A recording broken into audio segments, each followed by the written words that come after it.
All right, welcome to the Sae Bae Cast number 26 with Randalicious. Randalicious, what is up, man? Hello, very excited to be on. Thank you for the opportunity.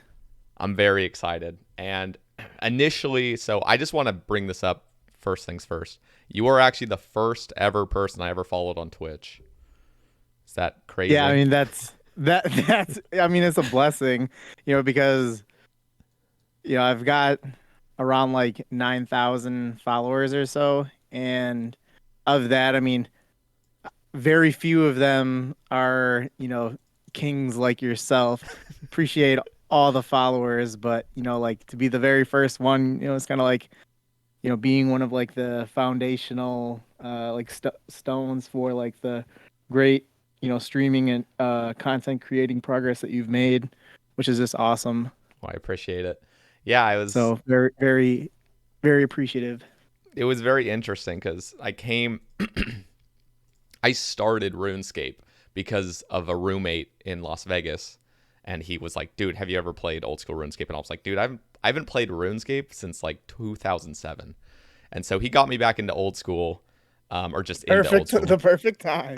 Yeah, I was like, "Why did you do this to me?" No, but um, and then he introduced me to Twitch because I had like heard of Twitch, but I never really was on it. And so basically a week after I started old school, I went on Twitch and that was the first thing I was following was old school streams.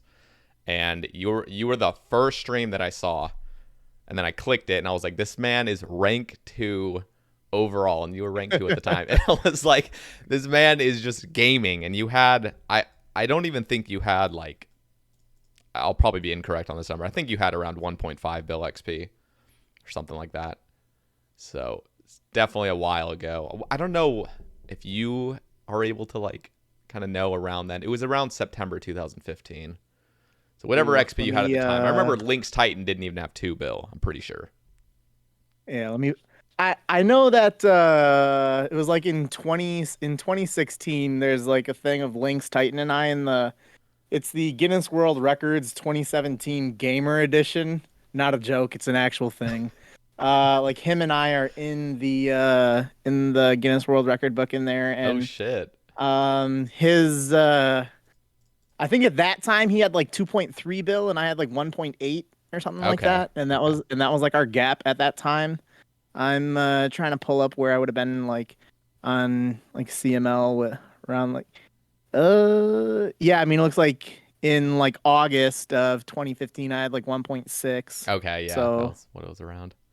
Yeah, but my first impression was just okay, this is like my first introduction to like streaming and so I and this is back in a time where like main skillers had a huge like audience on Twitch, I feel like. Cuz Iron Man wasn't crazy big at the time, I don't feel like.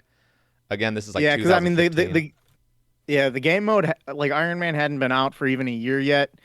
And like all the like updates and everything that like Iron Man kind of know and love today, like there was very little like Iron Man content at that time because they were still kind of operating under the because like when they introduced Iron Man, they kind of said like, there will be no Iron Man specific updates, Yep. and like it like Iron Man won't take away from the development of like four main accounts for the main game. And obviously they changed that real quickly, Yeah. which, fantastic decision. But yeah, so like for the first year, not a lot of people were really into the view. And I mean, it was also a very early game Iron Man Yep. for people as well. And there really wasn't a lot of players playing the game back then compared to now. Yeah, for sure. And Or I didn't even play an Iron Man back then. Like I started out as a main for over a year. And your stream, Autumn Elegy, like quickly, like soon after I saw your stream, I saw Autumn Elegy stream, and then a bunch of other skillers, and that really just I don't know, it was just cool to see these people just taking the game so seriously because I've always found that really intriguing for some reason. And yeah, so you were definitely a huge inspiration getting me into I can't even say I was like skilling because of like watching other skillers because I wasn't really skilling. I was just playing the game at the time, but it definitely expanded my view of like what's possible in this game and stuff, and if you take it seriously, what you can like achieve. So yeah, just brief Yeah, little history of me following that's you on awesome here Twitch. because I mean, like not not a lot of people will like look at skilling and necessarily think that there can be fun made out of it. And then if they see, someone um doing a method that they've never seen before that's giving them 5 times more XP than they thought was even possible, they're like it could totally change their outlook on skilling as a whole. Yeah. It's like that's one of the things that I really noticed while, and I didn't stream much of like when I did rune crafting. Terrible skill, but like when I did stream it, like players would come in and they'd be like, I've been playing this game for hundreds of hours, or like I'm almost maxed. I've never seen this method before. Like I did, and they'd be like, I just spent, you know, the whole like 12 hours doing soul runes, and you just got that much XP in the last hour and a half.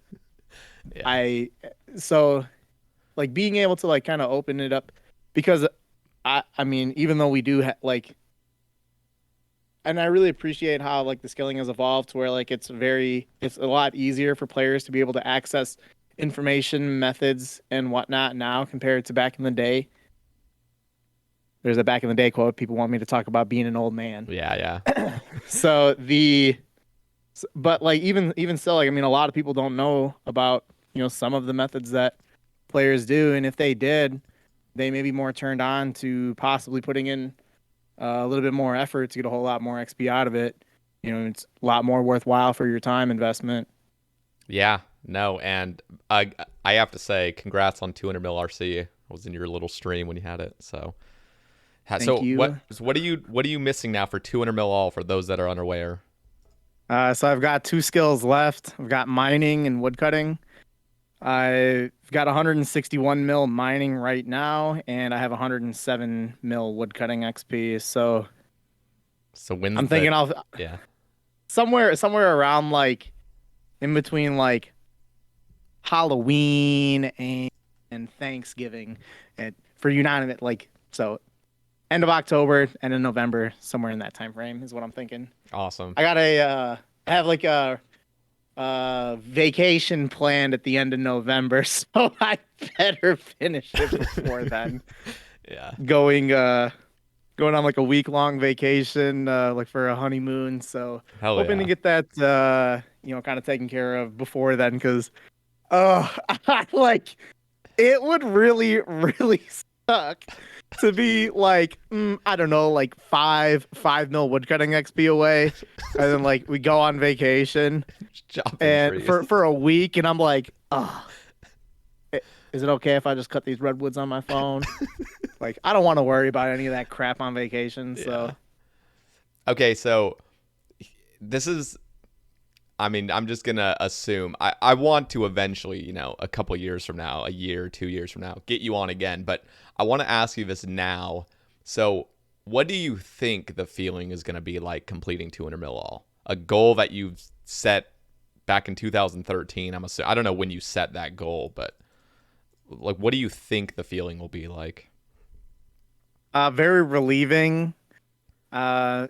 So like when I initially started, it was more so like my goal was to get max total level, and you know, it, I'll keep going. Like the back in my day, like it was like over 3,000 hours. Like it took longer to max, like when I maxed, than it takes, and that's with free trade and all that, all like everything. It took longer to max on release than it takes an Iron Man to max now. So like it certainly took a significant amount of time back then. And my goal was just to max, and like I ended up like I was the 11th person to max, but a couple players in front of me cheated. They got banned. So I mean, you could say I was ninth, you could say I was 11th. It really doesn't matter. Yeah. But I got that, and then I was like, you know what? Like the game's still fun. I'm still having fun. Uh, the methods that I'm doing like are still cool, even though I'm at 99. So then I just started playing with the goal of getting a couple 200 mils, and I just kept having fun. So So what motivated you to max in the first place? Because at that time there was no max cape, there was no additional perks, there wasn't even a way to really symbolize that you had max unless somebody like looked you up. Right, right. So when I played back in middle school, and like my goal back, so that would have been, I think I played from like '05 to '08 or like '06, '09, something like that. And now that would have been, much more casually. But like I wanted to max, but then I just didn't. And then I like ended up quitting, for like 4 or 5 years. Yeah. And then like when old school came out, that's when I started playing. And like when I was playing, I was like, okay, like I started off and I was like, okay, I need some money. And now the game was so different in 20, like there was no actual established economy even months into the game. So I was like, okay, this game kind of sucks without any money. How do I get money? So then I did like 99 Hunter, and I made like 60 mil or 50 mil, whatever it was, which was a whole lot of money back then. Because like, think about all like the stuff that people do for money now, like talking about PvM, like there was no God Wars even that Yep. was in. So like, there was no actual way to PvM and make even 1 mil an hour back then. Just to kind of put it in That's context for insane. people. And like pure essence was over 100 each because there was no nightmare zone either. So That if is you were to like insane. so if you were to make double nats, you'd barely be scraping like a mil GP an hour. So like the economy is just so bad. So I was like, okay, I'm just gonna get 99 Hunter and then sell these chins. So like I sold all the chins, and then I bought like, I don't know, 200K like raw sharks or something for like 280 each because people just didn't have money. Yeah. And there were a lot of bots at that time, and they didn't have an like, so Mod Weth ended up getting hired in 2014. There was no like actual like real bot moderation immediately upon release. So they eventually then like there was just a mega bot ban wave, and that made sharks go to like 1.2, 1.3K each or something like that. And then Jesus. all yeah, and I mean then all of a sudden this like 50, 60 mil investment turns into like 300, 400 mil or something, which, kind of putting it into context would be several bill today. Oh So, yeah, now I can see that. I got so my. then Oh no, yeah, no. You go ahead. so then like I just kind of like use that money to start skilling, after that, and felt like I joined Hexis, like when I had 99 Hunter and cooking. So you weren't So the like shortly original. after. So you didn't make. So I think maybe people think you made Hexus, but can you go into the origins of Hexus? Yeah, so I mean, it's kind of like and I don't blame people for that. Like, and like I'm never gonna take credit for founding it because so it was initially created by eFire, EFYRE, and he created Hexis like in February of 2013 upon release of Old School, and I joined in April. So like one of the initial requirements to join Hexis back in the day was that you had a 99 in a skill and you could join. Damn. Yeah, but he led for so kind of like going like to the initial origins. I joined in like April, and in like June, July, August, somewhere around there, like in the summer, I got promoted to general, and then we had like one of our gens started to go inactive. Another gen got banned, and then like I was like all of a sudden like the most senior gen on the team. And then a couple months go by and we promote, you know, one of the GOAT streamers, Sick Nerd, who was an actual big gamer. So we promoted him to a general, and eFire got banned in like October or so. And again, this is back when they had an automatic bot detection system with no review process because Weth wasn't even on the team. He got a 2-day ban. I think he was cooking or or like mining or hunting. I don't know exactly what. So he got a 2-day ban. And then come January, just a few months later, he got like banned again. And that time it was permanent. And he like subsequently stepped down. And then I became the leader then, and I've now been leading for 7.5 years. So, all credit to him for founding it and helping get the initial like groundwork in place. But yeah, I mean, I've been leading for like the last 7.5 years though. Jesus.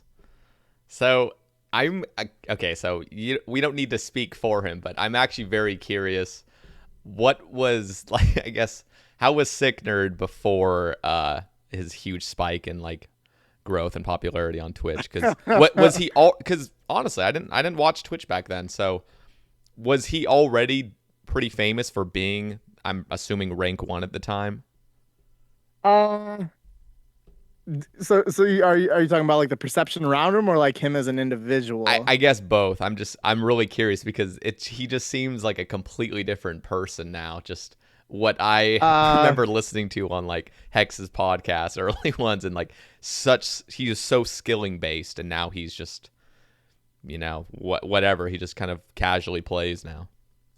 yes, like and everyone changes all the time, but yeah, I mean, definitely changed a lot from when he was like one of the top ranked players in the clan or like in the game compared to now doing what he does. So like he was, I mean, similar in that like he'd be funny as hell. Yeah, Like he was still funny then and he's still funny now, yeah, but I think that he's a little bit more calculate. Like there's a now. I wish that I had his job. I like so like there's not. I'm not talking like in any like ill way, but like it like I feel like even like the more that you get popular as a streamer to where it suddenly becomes your career and you're suddenly making more money than you thought you would ever make, you're a little bit more calculated and scripted with just your personality. yeah, Which I totally get like that it's a business decision. That's what it is. It's a business. yeah, So, but I mean he's still funny as hell now. Funny as hell back then, but a little bit more calculated with it, yeah. I'd say. It's funny. Yeah. But So I mean now a lot of people like look at him and he does one thing that he doesn't really ever talk about. Oh yeah, back in the day I was rank 1, like which like he could talk about that and milk that or whatever you want, like because that is still very impressive. yeah, But he doesn't like if you watch his stream, like sit through watch a week of him streaming, I bet that he doesn't even mention that he was rank 1 overall on the game that you're watching him stream. yeah. So like he's a very humble gamer. And he's a Like huge gamer too. I gotta just say that because I remember like I don't know which one it was because I don't follow Call of Duty, but it was a Call of Duty that came out, and he became rank 1 in the world at it. Just playing it a bunch. I don't know how the ranking system went, how you get rank 1 in it, but he is like so an actual gamer. yeah. So like for how those rankings work on Call of Duty, I'm a big Call of Duty mobile guy. Okay. Get your laughs in, audience. I know. But like with that, so the rankings on Call of Duty, like for how it was that he was ranked, is like it's kind of like score based. So think of it similar to like XP on RuneScape. So like there is like a certain aspect of volume time play. Yeah. However, it's a lot more like significantly based on like skill. Like you and someone else could play, similar to like RuneScape. Like you could be playing for 15 hours a day, but if one dude's getting score streaks left and right, getting nukes, 20 kill streaks, and just has like a KD 5 times yours, you're never gonna catch him regardless of how you play. So I mean, his is a combination of being elite and being able to do it for a long period of time. So I mean, similar to RuneScapes, but yeah, very impressive with that Call of Duty. I mean, he's like one of the like Mount Rushmore like streamers and RuneScape players for sure, like Yeah. Hall of Fame. No, seriously. He's proven himself that he's like a true gamer. I mean, he probably, had one of the best hardcore Ironmen, which you never would suspect a person that was rank 1 in the game skilling wise now has a bunch of PVM items on his hardcore Ironman years down the road, and then plays variety games and just dominates at them. And Yeah. it's just cool to see. But little shout out to Sick Nerd. I am curious though. What? Oh, last bit on Sick Yeah, yeah. Nerd. Go ahead. When he like quit his main, he gave me a pirate hat. Still got it in my bank. A pirate hat. Yeah, Awesome. yeah. He was giving like gifts away, and Shit, I got a pirate hat. that's awesome. Yeah, I mean, still going back to him, I guess. I am curious. He was rank 1, but he knew, and again, I'm not familiar with how it all was, but I believe Vestfold and Lynx Titan were kind of like in the shadows of like they were like truly going to be rank 1, and Sick Nerd was just kind of like the XP guy getting that rank 1 XP. But what do you think that burnt him out of kind of skilling, was that he just can't uphold this long term? Or what do you think caused him to just completely burn out? I think the like accepting, and he's admitted this, so it's not like I'm like just assuming, but like, he knew that like couldn't compete with Lynx, so this was like January 2015. Yeah, January 2015, and we had a like a competition in Hexis, and I would say still probably like possibly the greatest competition we ever had. We had like 30 people competing, and I think like 20 people or so put in like had like more than 100 EHP like weeks. Damn. And he did fishing, which at that time I'm trying to think. I think that fishing was based on 5 ticking at that time, and he was like 4 ticking. So he was getting above EHP. And Crystal Math Lab shows like, okay, he just gained like 120 EHP or 110 EHP, whatever that number was. I have no idea. Yeah. And Lynx Titan, like he had more EHP than Lynx Titan during that week, which this was during a time, Lynx Titan's account during this time was logged in 24 hours a day. This was back when you could NMZ for like 6 hours straight. Yep. And like Lynx would play hours, go to bed, log in NMZ, Guthans, go to bed, and like his account would be. So I think that he was like, okay, I just put up more than Lynx did. There's a real possibility I could just, hold him off forever and be rank 1. And then like he left Hexis and to like just put everything into being rank 1, and not a month into that, he ended up quitting. Damn. And I think that, kind of the pressure, like seriously, like the pressure of Lynx Titan.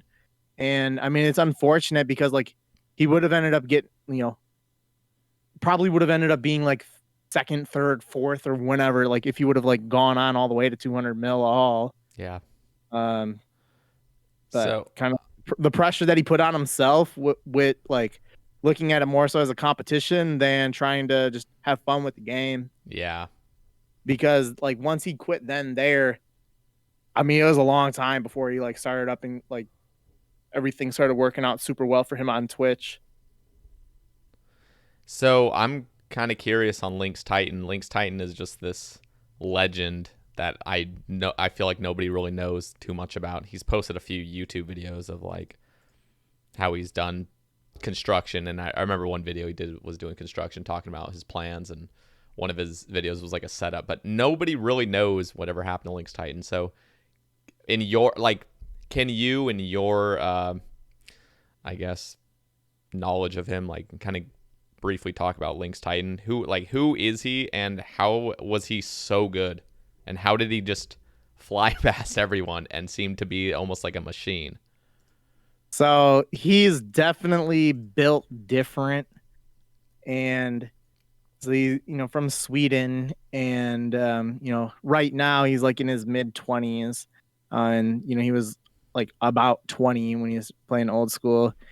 And like he did have like a self-admitted, and he said that he had a mental health disorder, disability, to where like he had to play RuneScape. Like he had like it was under like some branch of like Asperger's or autism or something. And I know that people like do joke about that, but when it's actually real, it's not a joke. And there's one of his AMAs that he had, which I think was in December 2016 or 2017. I don't remember exactly. I was at like an adult version of Chuck E. Cheese when that was going on. It's called It's called Dave and Oh yeah, we Buster's. have one of those. Yeah. I was at a Dave and Buster's for a Christmas like work party, and I was sitting there just on Reddit reading his AMA at this party. Yeah. And like in that, like he talked, like there's a lot of good info there, and I'm sure like I'm sure it's still up there. At least I hope it is. Yeah, I think I recall reading it years ago. But yeah, like he like had like was kind of like physically or mentally like dependent on playing RuneScape and being in the routine of playing. So I mean that is certainly very different from like Sick Nerd, myself, or Jace, or all the other people who were top 5 at the time when it was like you could see this tidal wave of Lynx Titan coming, and really kept to himself. He never joined any clans, never joined any team speaks or discords or anything like that. Just kind of a man solo on his mission, doing his own thing, sticking to himself. And yeah, I mean, like on top of playing more than everyone else, he was also very good at the game too. Yeah, extremely efficient.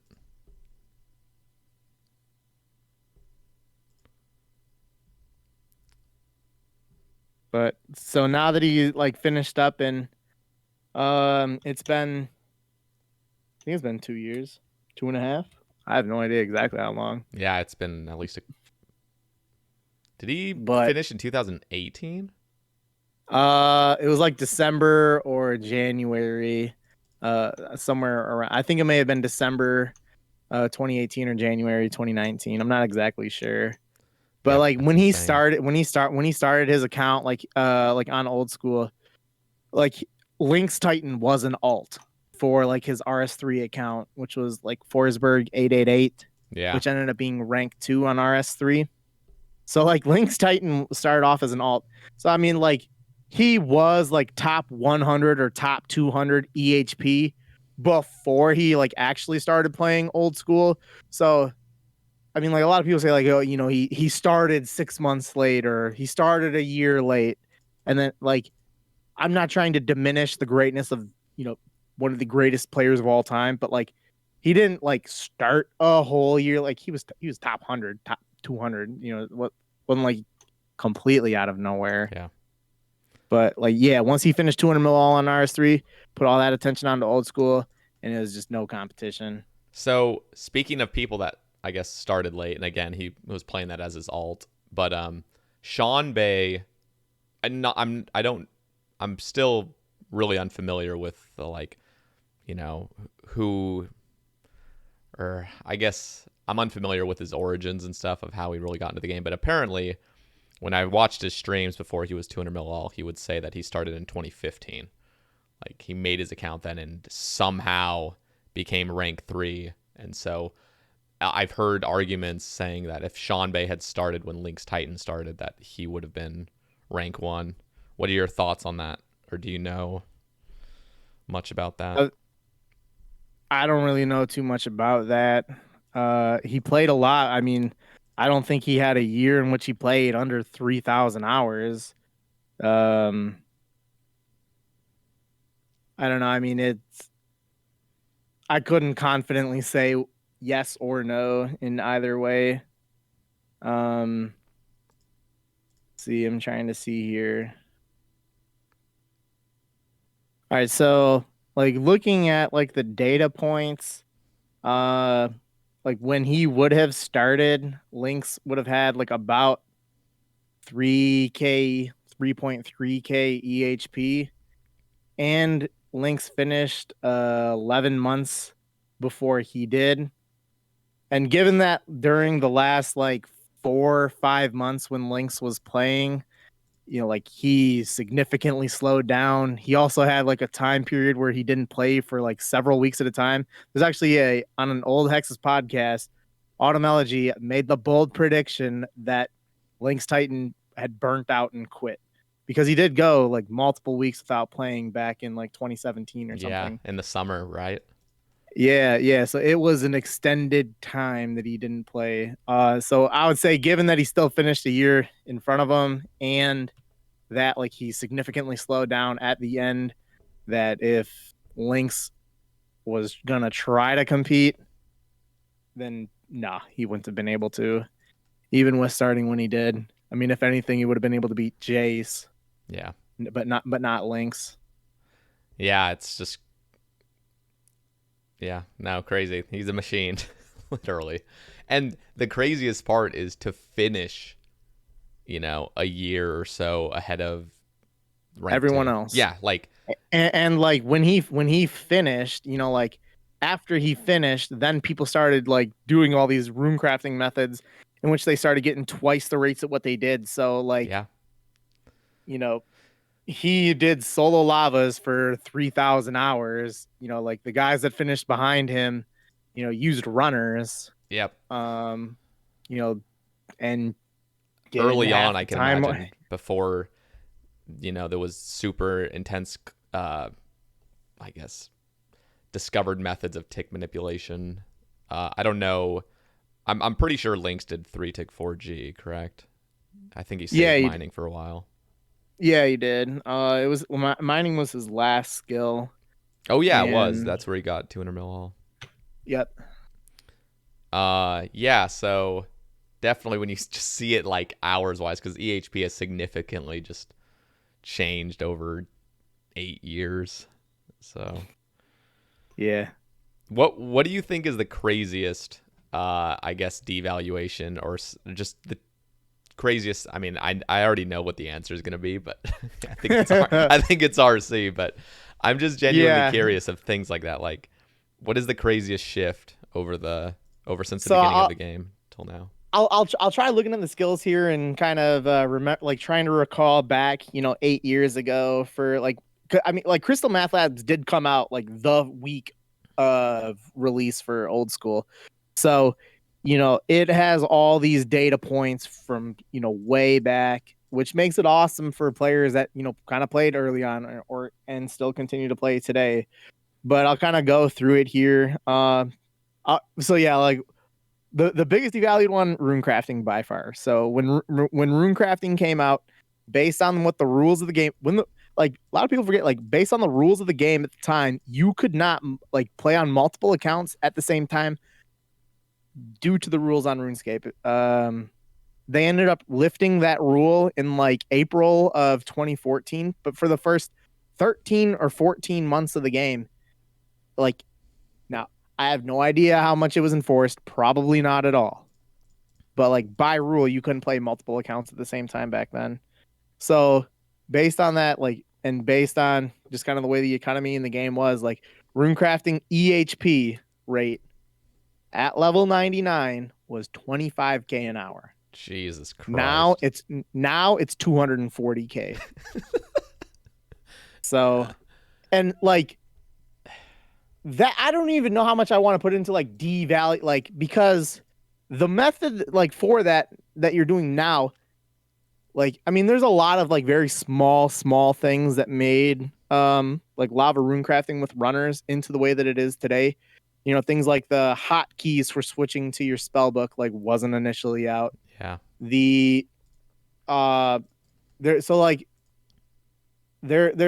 several things that would kind of go into making, but like I think like I would love to be able to like go back to 2013 and be able to test like I there's no way you would have been able to do it with 4 runners back then, but I'd bet you could have 3 runners back in 2013 vanilla client being able to get like 140 150K an hour runecrafting XP easy.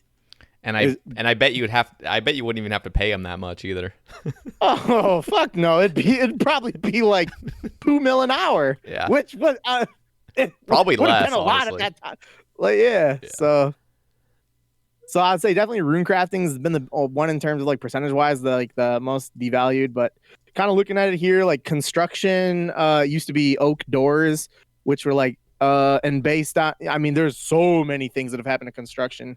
Like I mean, I can't even go into all those. I mean, just from when I like did construction and got rank 1 construction, like there's been so many things that have happened to it as well. But construction used to be like oak doors, like 330k an hour. Hunter, now there was no spawn rate, or I'm sorry, like right now we have like consistent spawn rates regardless of what world you're in, regardless of how many people are in the world. Like the spawn rates are the same and consistent. That was not the case for the first year of the game. There was no, like, you had to be in the world with the highest population to have the like fastest spawn time. So Hunter was really bad because that was the number one most botted thing in the game in 2013, 2014, because of the ease of like what you just need some box traps, then you're good to go. So you're competing with bots and you're competing with spawn rates and everything. So Hunter was really bad. Like I think it was like 100k an hour. And now it's like 250, 260. Yeah. Like one tick black chins. Farming, I mean, farming actually hasn't been devalued. I mean, they've come out with a lot of trees, but like the time, like it was all 0 time pretty much. Yeah, or like, you know, like just a daily that, and like being over 1 million hours you trained. Yeah. Slayer's a really big one. When that first came out, that was like 22, 25k an hour. Yeah, melee Slayer.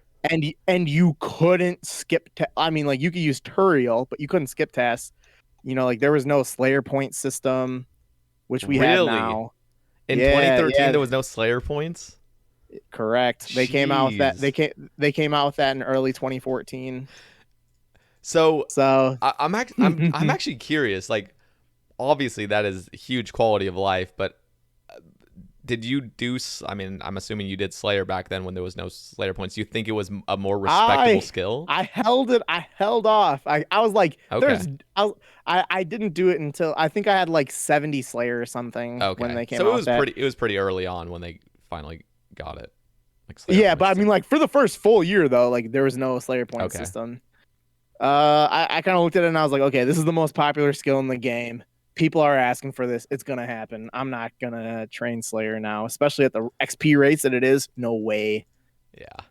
And I mean, like, yeah, it like the two skills, like back in the day, like the two skills were Slayer and runecrafting. You know, like if you were to if you know, when people started initially maxing, you know, like the first 10 or so people, when like max, now, I'm not trying to say like people that are maxing now is not a big deal. You know, everyone, it's an achievement for everybody. But like when people were maxing it, like the first players to max, you'd have people showing up it's like the max cape back then was alternating between the Slayer cape and the runecrafting cape. Just, you know, just having those on. Yeah. So God. So that Slayer was terrible upon release. And I mean there was no Slayer bosses either. You know, like think of all the because the first Slayer boss that was released was either the Kraken or the like Smoke Devil boss, and I think it may have been Kraken. But like Slayer has gone over a whole lot of changes. Oh yeah, and you make better. Bank. I remember you would kill Necreals and Gargoyles. I mean, of course, not many people would even melee those now, but just back then, those tasks dropped shit, and so you're not even making any money. People probably almost assume you were making good money, but not really. You were losing money if you were efficient, right? Yeah, it was like 10, 12 GP to XP, which, you know, if we want to like scale that today, probably like 20 GP to XP to train. It was very expensive because you're cannoning everything and nothing drops anything. Yeah. They ended up coming out with a huge like Slayer update. I have no idea when, but they like buffed all the tables. Yeah. Thieving hasn't really changed too much. I mean, a lot of people still do like Pyramid Plunder now. That's what people like. That's what I did for some of my XP. Now, like people go to like CML or Temple and they look at like oldest records, like day record. Like I have the oldest standing day record in RuneScape is a thieving day that I did back in 2014, and that was back. So this is Dorgish Khan high level chests. Um, they ended up significantly nerfing these after I finished off 200 mil, but they were like 330k, 3-ish at XP an hour, and I mean you can't even get those rates today. Yeah, So wow. that is an interesting skill there. That really, for the most part, has. I mean, we talk about devalue. I mean, you couldn't do knights the way that people do them now, or the czars gem knights that people do now. So, I mean, the way that it's trained has been significantly devalued, but the like XP per hour hasn't been. Agility is super fucked, and uh for those who followed my rant on Sepulchre last year when it was released, I had a lot of issues with the release of Sepulchre. So going back, like Rooftops came out, it was player design content that came out in like October, November of 2013. Big Red Japan. And it was really great update because like what people did for agility back then was they trained with the like Dorgish Khan agility, which was like 60k an hour at 99, and you had to use super energies and bank every now and then, and you could still fail the course. But with the release of the like rooftops, I mean that it didn't really buff the XP per hour, it just kind of made it more consistent and easier to obtain those rates. But with the Sepulchre up, and I mean like they ended up buffing a couple other things as well, but with Sepulchre, I had a huge problem with that because of like what it did to agility in terms of like in my opinion, like possibly the most like destructive singular update to a skill. So the Twitter thread that I had with it, which I'll just link it here if anyone watches the video later wants to look at a link for it. Here's something that I have is that like they had a fatally flawed polling process and pre-release lack of information about the Sepulchre, in that like it was initially talked about at RuneFest, and Mod Sween talked about it not exceeding the rates of rooftop agility. Then before release, they talked about so here's something that was so initially they said, okay, it's not going to exceed the XP rates of rooftops, and they didn't say other methods. They said rooftops because you could get more XP per hour doing like Brimhaven or the Werewolf course. So their focus was on rooftops. So I'm like, okay, this thing's not going to top 60k an hour. I mean, it's a whole nother story that people are able to get 100k an hour now, which I really don't like. And because I'll get there, it'll be long-winded, but you guys are watching a podcast. You're investing some time. So actually that was the Mahogany Homes one that I linked you there, but the players that are getting 90 100k an hour, I just really disagreed with, because there were so many different ways to train agility before the release of Sepulchre that were beneficial and worthwhile. Kind of elaborate. If you wanted for like the brain dead, most common method for training, you do the arty rooftops. If you wanted to get the most possible XP per hour, you would do like Brimhaven or Werewolf. They're, I mean, like pretty close in terms of XP per hour. If you wanted to get a pet, you would do the Penguin course. Then there was and then you had the rooftops for Prif Dennis. Yep. Now I have another issue with Prif Dennis in that they made the shards like they pretty much made the shards tradable. Yeah. That wasn't initially the case. So like there was a really good time right there where if you wanted to get shards to increase your XP per hour in mining, fishing or woodcutting, and like at the sacrifice of the money that you make from doing arty, like you could get the same XP rates and do prith and get shards. I really kind of have, I'm just a little tangent. I really have a problem with things coming out that are untradeable and then just eventually you can almost predict that certain updates come out and then they're going to be changed. I can't think of it off the top of my head, but there's a certain update I'm thinking of that. Oh, it's that new bow they're trying to pull, the new crystal bow, like upgraded one. I already know for 100% fact. It's even if they say it's not going to be like a permanent corruptible version, 100% in the next few months the community will just want it and then they'll just pull it. So even if it's not pulled now, like I can already predict it will be permanently corruptible. So there's things like that, yeah, like crystal shards. It's like untradeable now, but Yeah, and like you know, I did some prif because like I was banking shards for like the woodcutting and mining. But like that was a really awesome draw to do that course. Is like, okay, this is my reward for doing it. Is like gonna be getting more XP per hour in other skills that I'm gonna train in the future. yep. Not like you can just buy it. I mean, like I think like it would have been fine if it would have just been immediately upon release. Okay, these things are tradable, but to go back on it like 6 months or more later, I thought was bad. So Yeah. at this point, we have. You could get the XP method. You get a stored XP method. You get the most common method, the pet method, the prif method. There were 5 viable ways to train agility before the release of Sepulchre. And they were all very balanced around each other. They were. Yeah, they were because, the like Brim and like Werewolf, which were higher XP per hour than Arty, they were more click intensive and they weren't like, okay, you're putting in minimal effort. Like it was a lot of effort to be good at those. So I feel like the whole more XP for more reward. Yeah, that applied to like Brim and Werewolf. So then Sepulchre comes out and it is they said it was pulled as not being more XP per hour than rooftops. They then told us it would slightly exceed.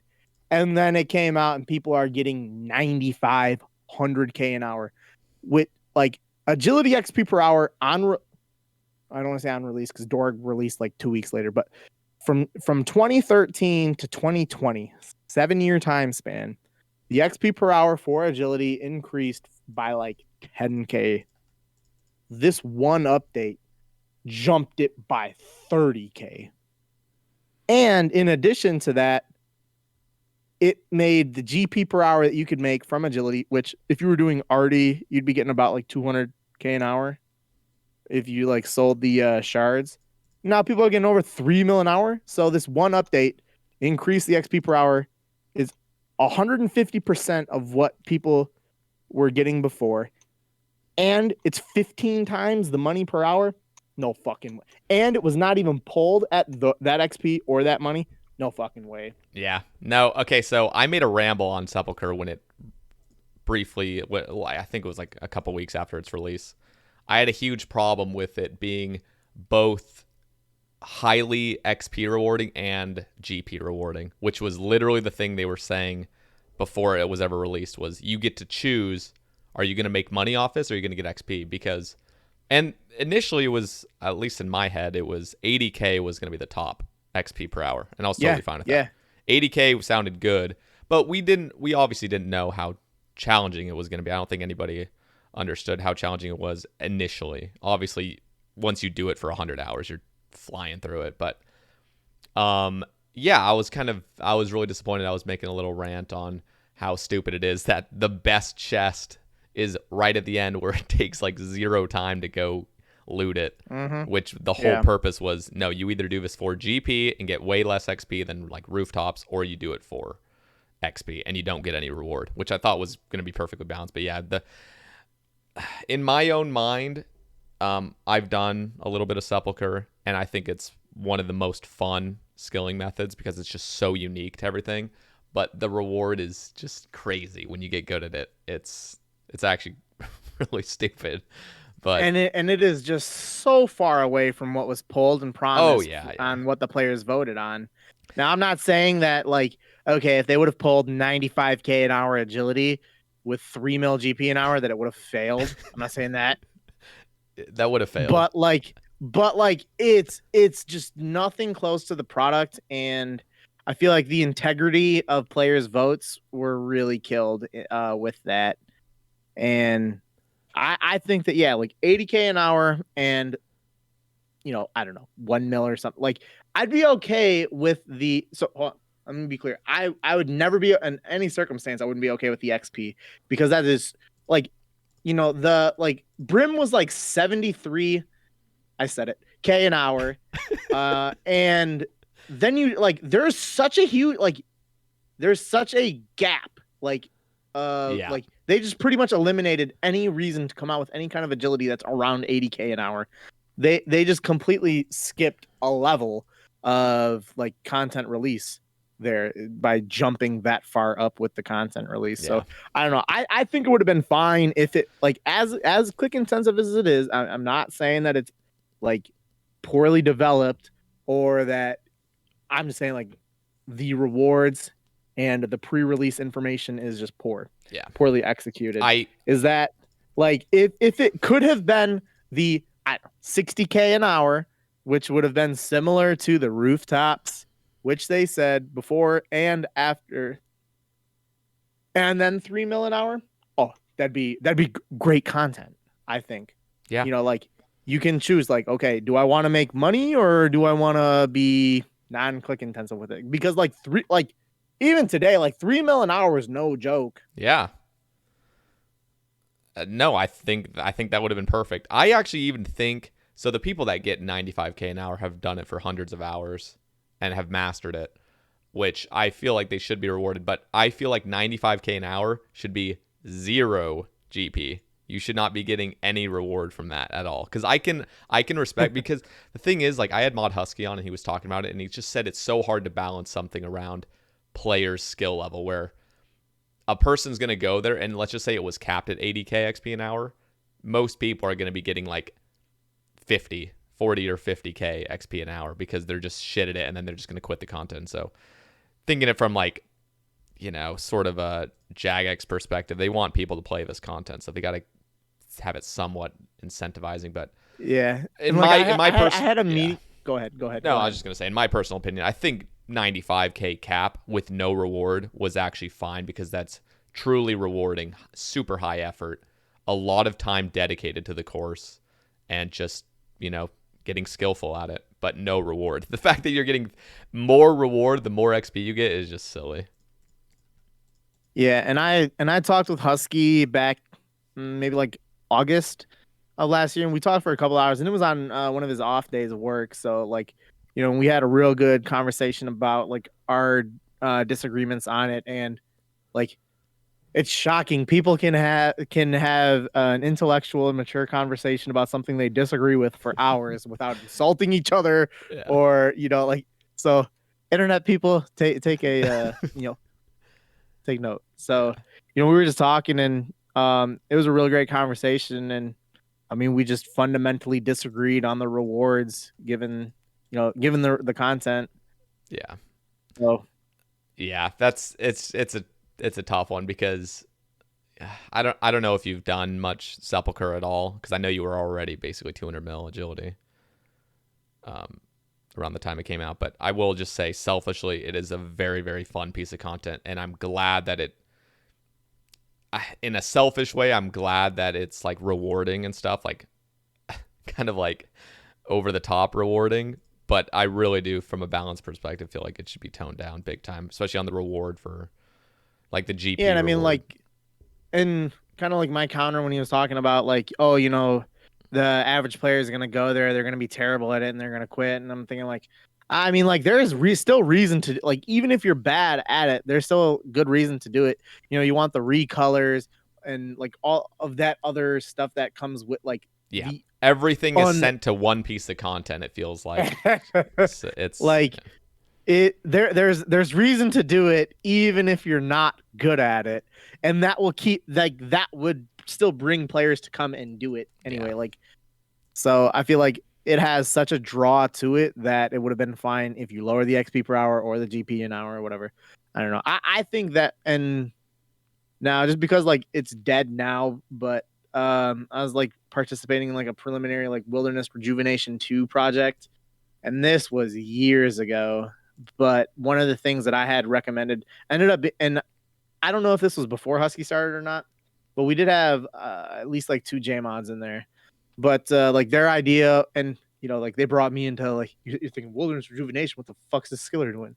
I was like kind of in there to like kind of assist with like any kind of like skilling suggestions and updating. Yeah. Kind of similar to Sepulchre, except it wasn't focused on the XP. It was more so the money.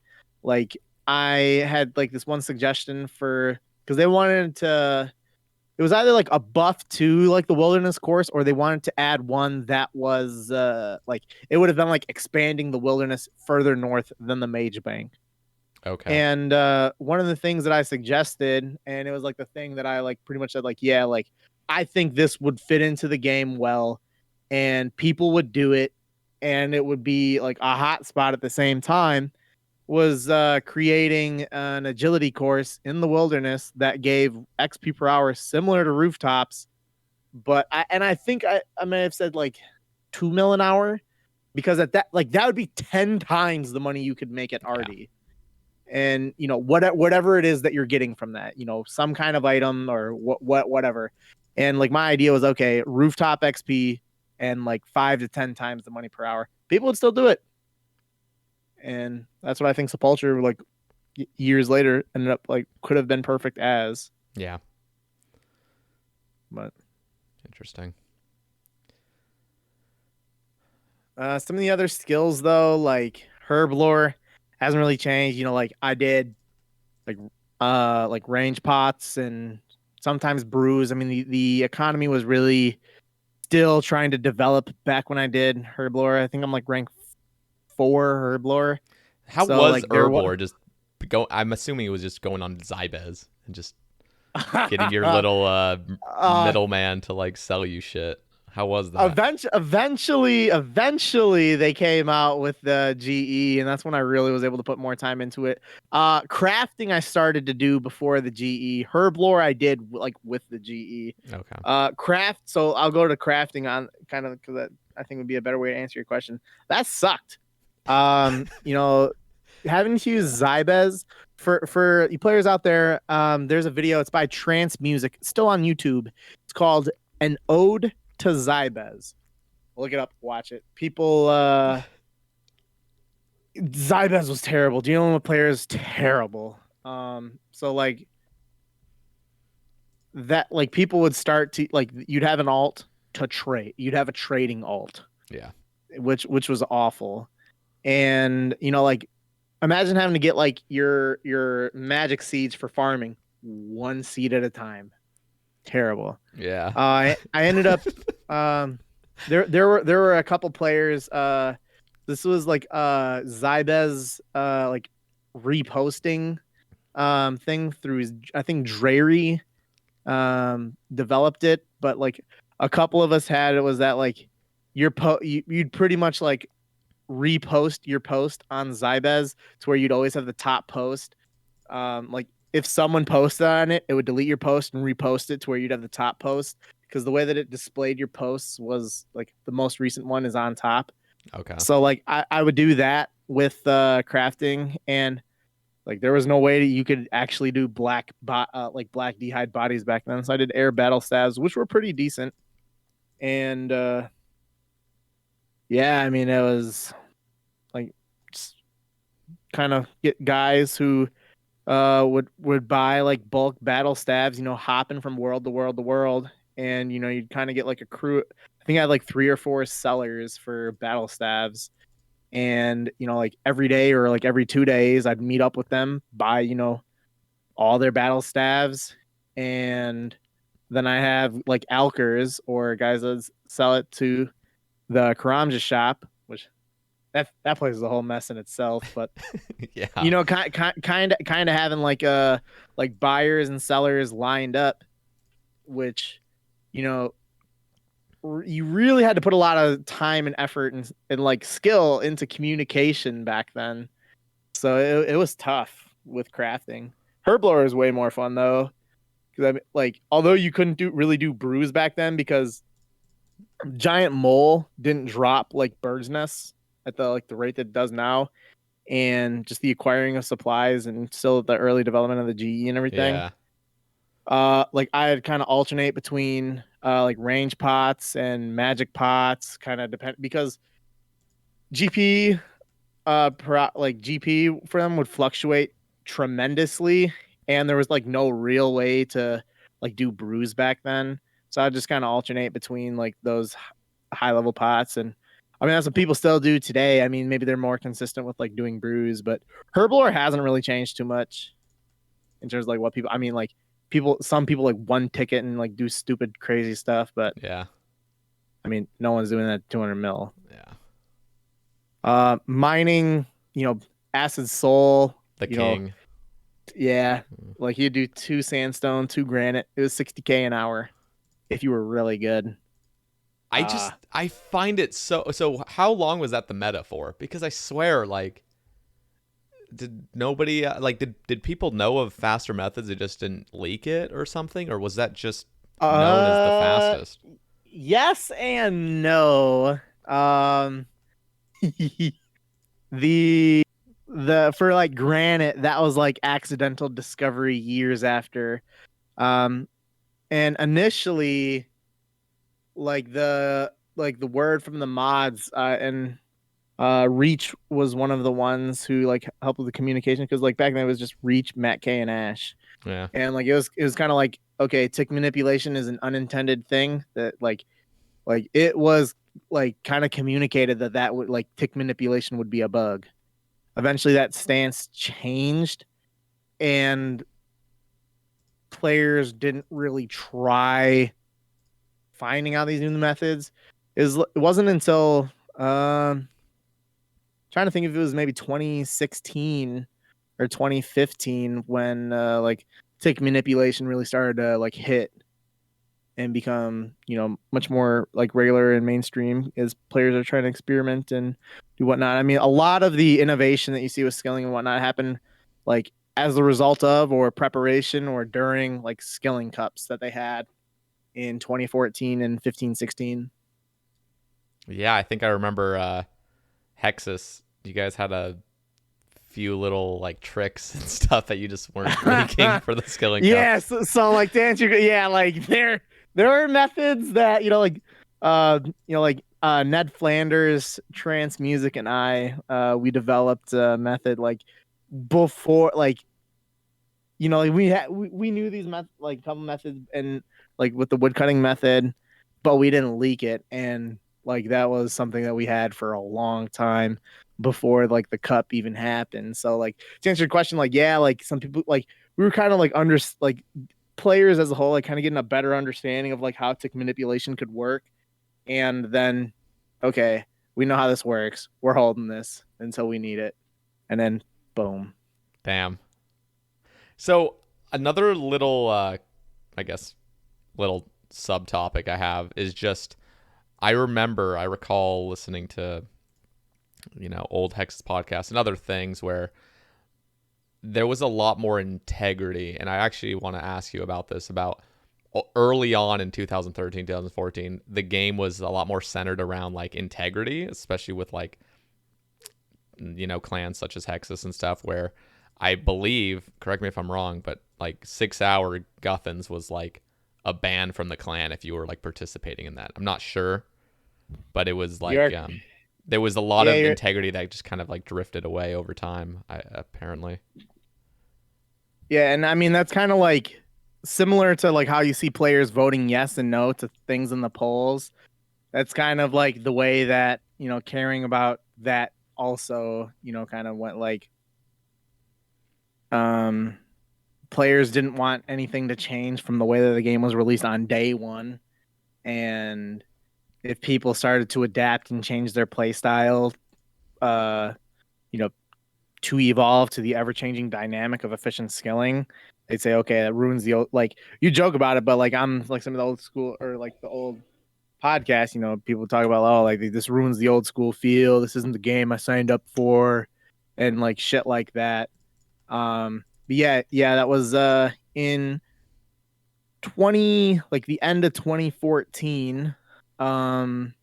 Was kind of when that became a hot topic, and I was the lone gen who like thought of my like you're it's not against the rules. This to me is not an integrity issue. However, I was outvoted by every other person on the gen team, sick nerd included. Uh, they pretty much ruled like, yeah, we're not going to allow this, and I'm not a dictator, so they're there, to help run the clan, and if you have people to help you out, that kind of think of it as like a board of administration, like just Yeah. ignoring them is not good, just being wild. So yeah, we had that in place for a little bit. What do you think of just how the game has evolved over just it almost felt I mean at a time it felt like we don't need to get into it, but just things such as services coming out, just like it feels like the game from the beginning until current year, even I feel like a year before was even worse than this year. I feel like a lot of at least a little bit of integrity has kind of been brought back, mainly to Iron Man. But what do you just think? I actually, you know what? I'll ask this on top of the question I'm kind of asking, just because we haven't touched any of the topics yet. But Automology just says, give us some old man talk about then and now, 2013 versus 2021. Yeah, It, yeah. So like yeah, just go into it. when you could start playing on alts, like when they removed that as a rule, I started immediately doing that, recognizing the potential benefits of doing so. And like for a very long time, like top ranked players, even then, like saw that as an integrity thing. Like, oh, just because they lifted the rule, you're making all this money on your alt, and I'm out here slaving at the abyss. And it's like, I mean, what are we talking about here? I mean, there's no like, Yeah. Whereas now, people got Iron Man, main, hardcore, they're playing on them all at the same time, and I mean, like, just it very very very different in terms of like, yeah. I mean, I don't even know if I'd say like that's like an integrity thing, but you know the like that becoming a thing, like people would still like dog you if you were playing, like if you were playing an alt to make money perfectly within the rules, like people looked down upon you for doing that, which is interesting. I don't know of anyone that had that opinion that still actively plays and competes now. That's a different story. I will say, I mean, I've definitely heard of people that have just never enjoyed playing alts, and so when that rule came in place, you either got to adapt or just die basically because now it's not a rule. So I know there's people that just hate that rule, and so they probably are really salty that it did become allowed at the time. But I mean, I think it was, ignoring the whole like business decision aspect on why that's a very smart idea for them to do. I appreciate that it opened up like a whole nother level of like skill, like management and level. Like it's a lot more difficult to, we'll just use Slayer and use an alt for luring than it is, say you're like doing Dust Devils or Abyssal Demons and you're luring them on on an alt, and then, barraging them on your main. That's a lot more difficult to do that than just be on one account, kind of not really paying as much attention and rolling with that. So like it kind of like, consistent with the more effort, more reward. And I mean, like, yeah, do we still have to put in a lot of time to get those accounts to be good too? So I don't know, like, yeah, I can just imagine how much of a headache it would be because I personally just love playing one account. That's what motivated me to play Iron Man initially. But I see people playing like 3 Rune Dragonals while like at the quarry, and I'm like, fuck that. That is high effort, high reward. I'm like, Yeah, so I mean, like players became better players as a result of being able Yeah, to play on multiple accounts. 100%.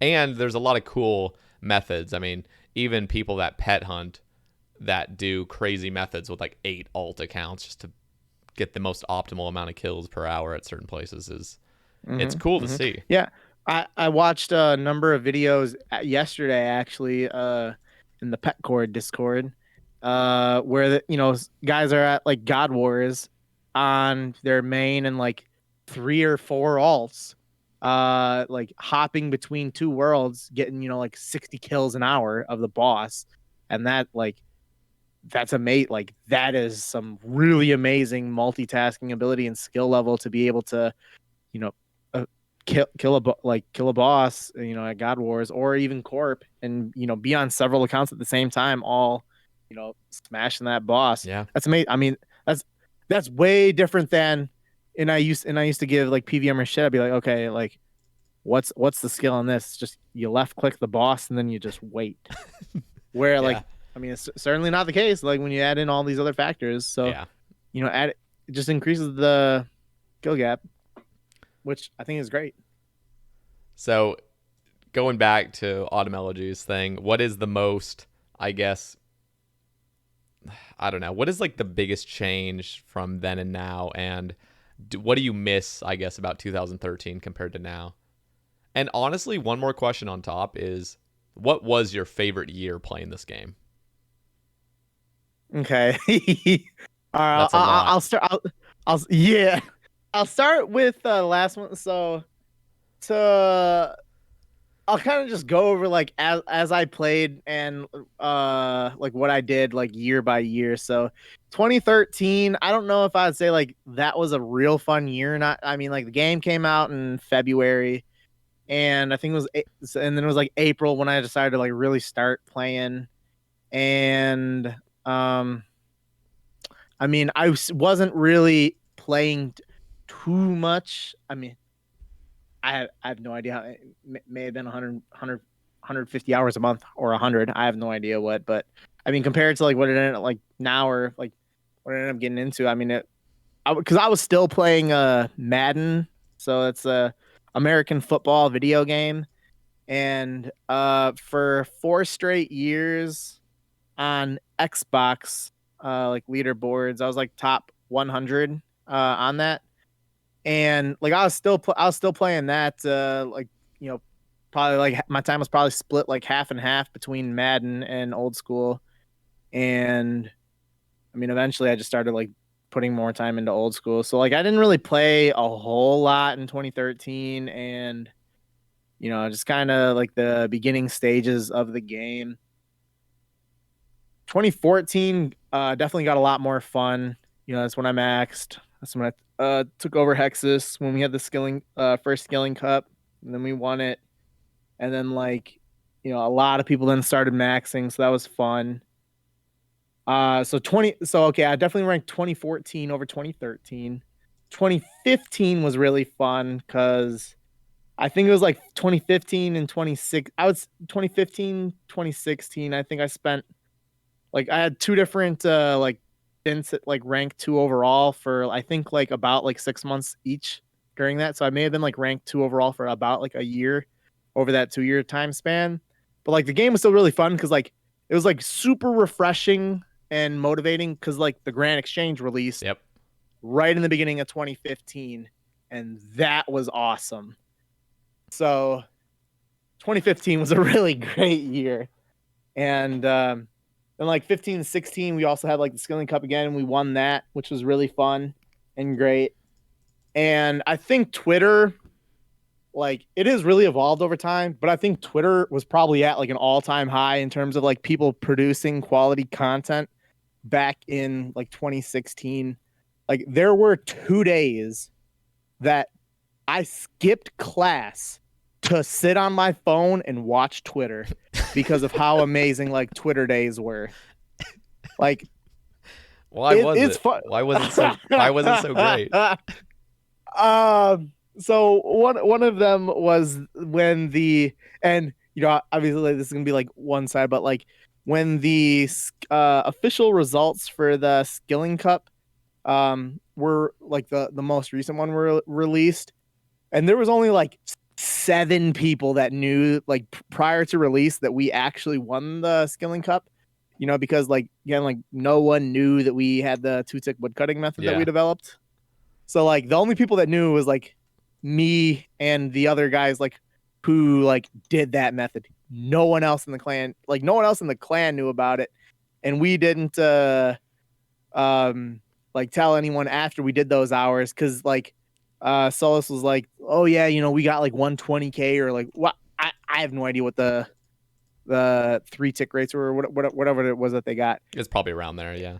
Yeah, and then like they shared like what their hours were, and I like for like the handful, it was like might have been like 6 or 7 of us that like knew that we actually went. I was like, hey, don't say shit, like just you know keep quiet. And then like when we didn't share with people what our rates were, like clan members were like, did we lose? Like, why aren't you guys talking or anything? Like, you know, like looking for a reassuring, like, oh, it's all good, guys, it's all good. And I was like, hey, I mean, we're gonna have to see what the results are when they get posted.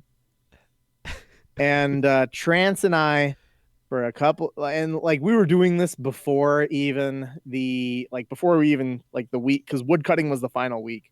We were doing this before even like you know probably like 4 or 6 weeks before like the cup even ended, and we started like making memes, and like trance music Twitter 2015 2016 untouchable in terms of like quality content. So like when that released, like I skipped class that day at school just so Oh I could like God. watch Twitter. Just keep up to date with everything. Yeah, I was That's like, dude, funny. there's so many posts going. I gotta make sure I catch every single one. Oh And I mean, God. it'd be funny, like, and like, I mean, the Solus people had fun with it too, like, um, and like that was a good one. And then I'd say like the other day that I skipped class just to watch Twitter was, and I don't say this as a slight. I'm not sure if this was the first time that Harmony was banned or the second time that Harmony was banned, but like whenever that day was, that was also in like 2016, a couple of months later. That time I did as well. I was in I was in statistics class when I saw the news. Walked straight back to my dorm just to watch.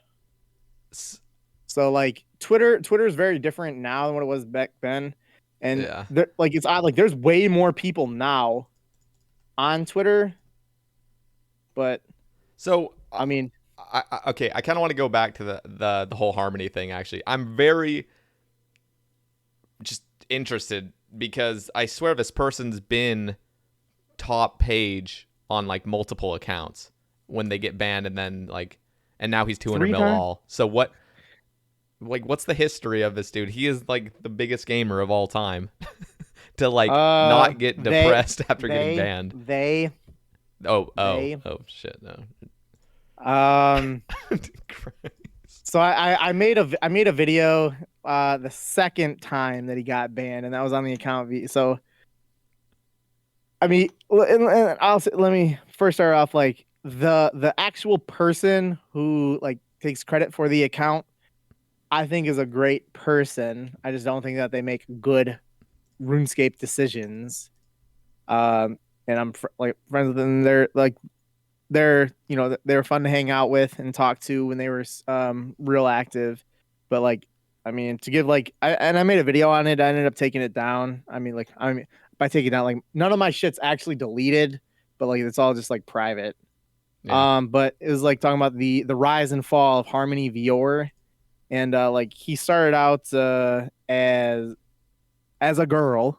Harmony was a girl, and I mean not actually, but like Yeah. gave off he's like, yeah, I'm a chick, Yeah. and was rank 1 agility by a lot, and he was account sharing with someone else who was also doing his agility, and now he claims that the person that he was account sharing with started to bot the agility, and that's what led to like his account, like Harmony, walking around Lumbridge, like Castle, like bugged out, trying to bot, See, and then I'm it got so permanent. unfamiliar with all this. It's funny to me.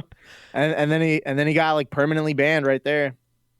And then he made a couple of other accounts after that, like Kate95, and I don't know the other one would have been, and like those accounts got banned for I don't know what. And then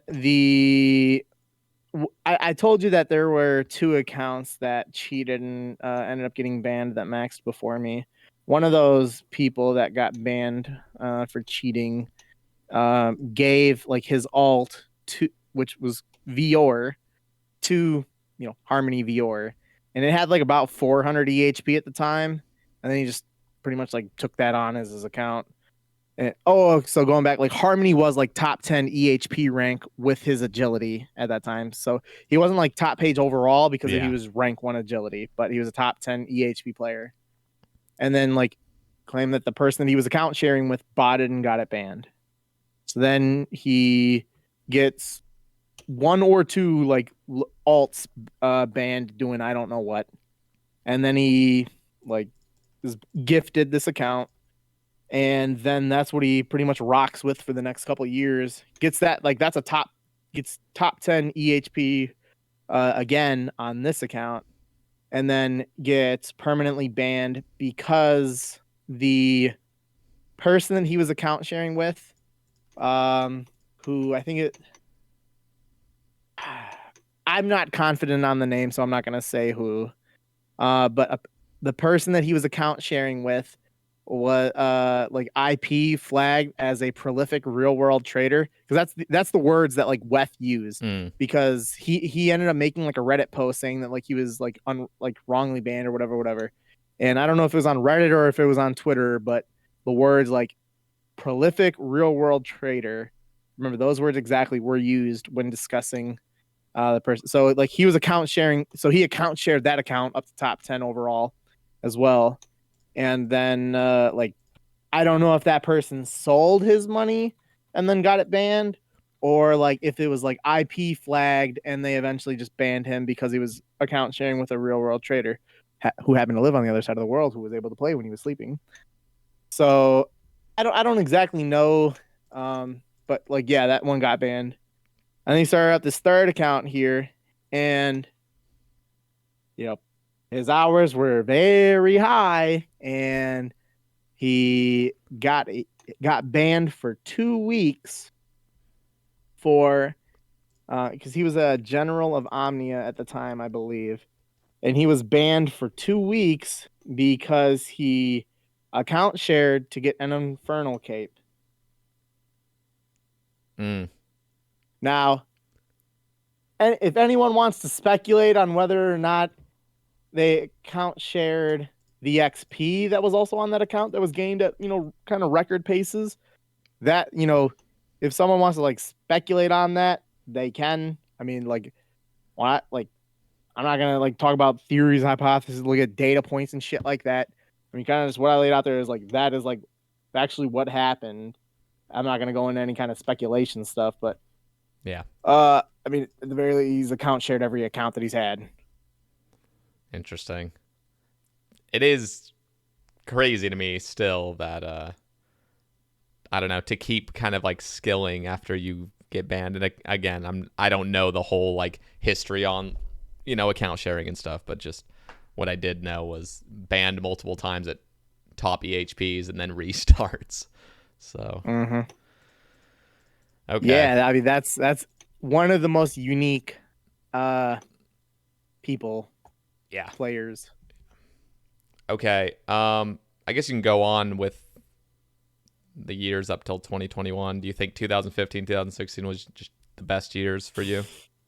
I mean, I've really enjoyed 2020 and 2021. So like 2016, like first half of that was really great. Because that like, although I didn't really play as much in 2016, that's when I had a couple years where I didn't play as much. So I'd say like play wise, I played a whole lot in 2014, So I didn't play a whole lot in 2013, played a lot in 2014, 2015. Played kind of an okay amount in 2016. I mean, like in 2016, like that's when I went to the police academy. That was my final year of college where I was like an intern working part-time and like being a full-time student. But so like I didn't play a whole lot in 2016. So I would say maybe like probably like from the time the GE came out to maybe like the time that I went to the police academy was a really awesome fun stretch.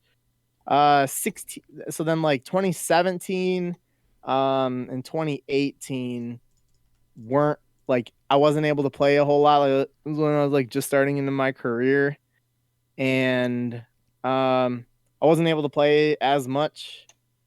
And yeah, I mean, like, so in 2017 I didn't get to play a whole lot, and then however, like in 20 like 2019 was pretty good. Like in that, I started well, like they came out with like mobile like in 2018, so I was able to start playing quite a bit more. And then like 2019 was real good. 2020 a lot of fun, and uh I'd say 2020 might be up there with like the 2014, 2015 in terms of like overall fun. Those might be my three favorite years. 2014, I'm sorry, hold on. 2015, let me say that. Yeah, like 2015, 2016, 2020 would probably be like my three favorite years of playing. Um, all right. You were just saying that you were in school and I guess in police academy and stuff. So I there's been questions brought up in the Twitter thread. Let's see one that's Vaddy just asks, are you still a police officer? Can you talk about what it's like being in the police and how it's changed since you started? So I've been a police officer for 4 years now. I graduated from college, which you Europeans kind of call it like university over there. But for like us here, it's called college. So I graduated college. I went there for 4 years. Graduated on time, like with a bachelor's degree in criminal justice. I mean, my whole goal the whole time was to become a police officer. I mean, a lot of times people will go to school and for something, and then like they'll end up just completely changing their plans and trying to become a police officer. But that was like kind of my goal, like when I started like going into, and I don't really know exactly why I chose to do it, but so like I went there for 4 years, graduated, and then I went to the police academy a couple months after. So that was like getting into the academy was a fun process because you had to go through like several like physical like tests, mental tests, and like interviews as well, just to get into the academy. And then I was in the academy for like 20 weeks. So I mean like a little bit more than another like full semester, but that was like 20 weeks of like I don't know, like 40, 50 hours a week. And then like you'd have to do stuff outside of like, I'll just say like class. So, I mean, like there was good stretches there where it was probably like 60 or 70 hours a week of like, of time that like I was dedicating to it. Like, cause we had like regular tests and whatnot and like scenarios and everything like that. So, kind of like preparation, practice and everything with that. And during that time, I was like just finishing up like Hunter, and I think Hunter, Prayer, and Fire making. I think like on RuneScape. So like that's what was going on in the RuneScape world. But then like our class, we had like 20 people in our academy or so, and like with like how the policing works here, like you can go into the academy like because an agency, a police department could hire you and then send you to an academy, or you could as an individual take it upon yourself to like sponsor yourself and go to the academy. And my plan was to like always go to the academy like the like first opportunity that I could after graduating college, which was like 3 months after. when I graduated. So it was going to be okay. Either I could get hired by a police department before I go to the academy, or I'm going on my like I'm gonna take it upon myself to go on my own. And I interviewed at a couple places in like over summer there, and I didn't get hired at them, and I don't blame them. And then like I went to the academy, like I sponsored myself and paid to go through, and then I was the first like, and only a few of the people in our academy were like hired and sponsored by another department. And I was the first one in our like of the people who were self-sponsored. I was the first person at our academy to get like hired at a department. So like I was hired in the middle of the academy. So I had like the job lined up for me right after I graduated from that, and I graduated like a little bit before like Christmas, and then I started like a few weeks later in January. In January of And what year? 2017 Okay. was when I like was first sworn in as a police officer. Okay. So I just think like so you've experienced quite a bit before the whole. I just feel like 2020 was such a shit show of a year, but you've experienced before and I guess now after. But what have you seen that's just completely different now that a lot of things have occurred? I mean, like people didn't really like police before 20, like I'll say like generally like a lot of people like don't have high opinions of police even before um 2020. But I think that like 2020 changed people's opinions even more in the like regardless of if you like police or you hate police. 2020 made you a lot more confident in your belief on if you hate or like them. Yeah. So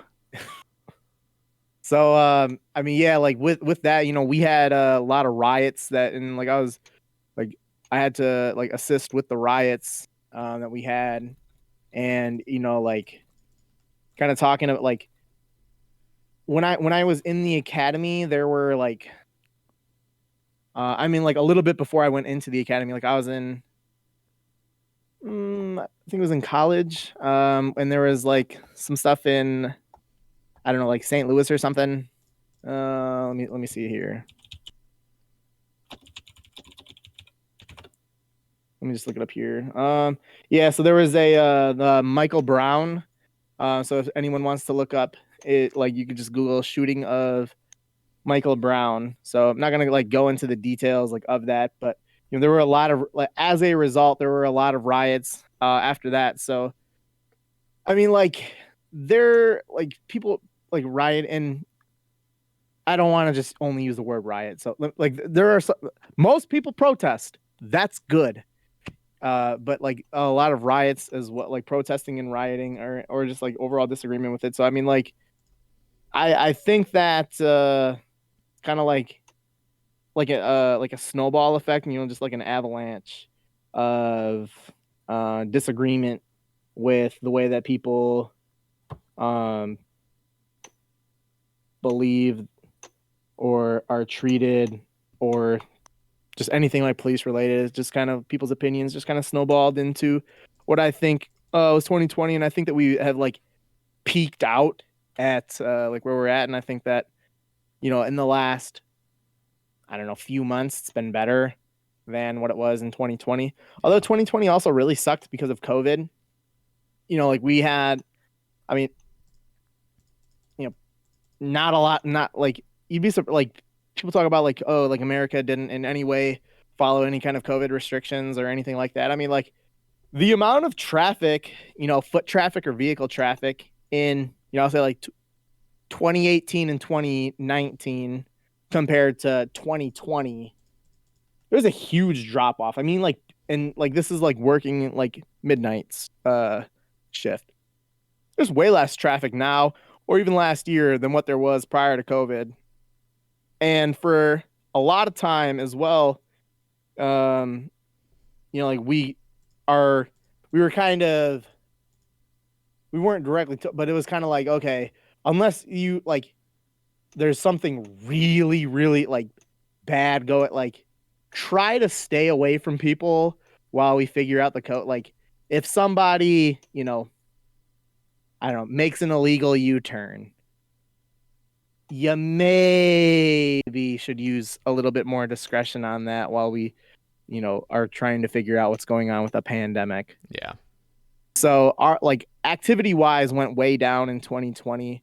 And I mean it's been picking up a lot now, but like 2020 presented challenges like with the protesting and riot, and also like the how we had to police differently due to COVID as well.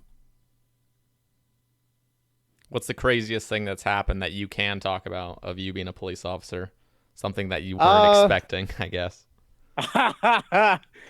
I'll talk about two things that happened in the last couple months. All right. I wouldn't really say they're crazy, but since they're more recent, I kind of have more details on it. Yeah. We had this guy who he was from out of state. He was from a state in which having marijuana was legal. It's not legal here, but he was from out of state in which having marijuana was legal. And I wasn't the guy who stopped the car, but I responded there as backup. And as I'm walking up there, he requests like another person to come like for backup as well. And so like with how we have our response, so like with where we are, we have like I patrol by myself, like in my own car. It's just me. I have other officers like that work with me, but like they're in their own cars as well. So we always have a second officer that comes to like back up.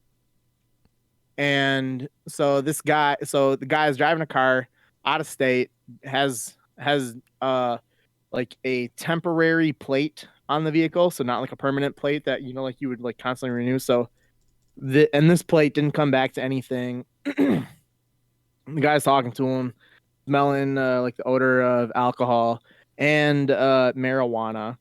Guy doesn't have a plate on the car, doesn't have a license with him or any identification. And we're like, okay. And like as the like other guys on the passenger side of the car.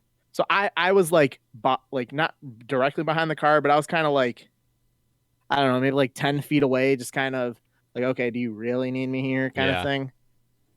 And the guy who's on the passenger side is looking like he has his flashlight on, and he says like, is that marijuana in the like the cup holder, like the center console area? And he's like, well, yeah, I'm from, and like he says like the state that he's from. And he's like, and then we're like, okay, but you're not there right now. He's like, well, what's the big deal? And like I'm not gonna go into like what people's opinion on if marijuana should or shouldn't be legal. Just where we work in our state, it's not legal, so you can't have it. So, and the guy's like, yeah, that is.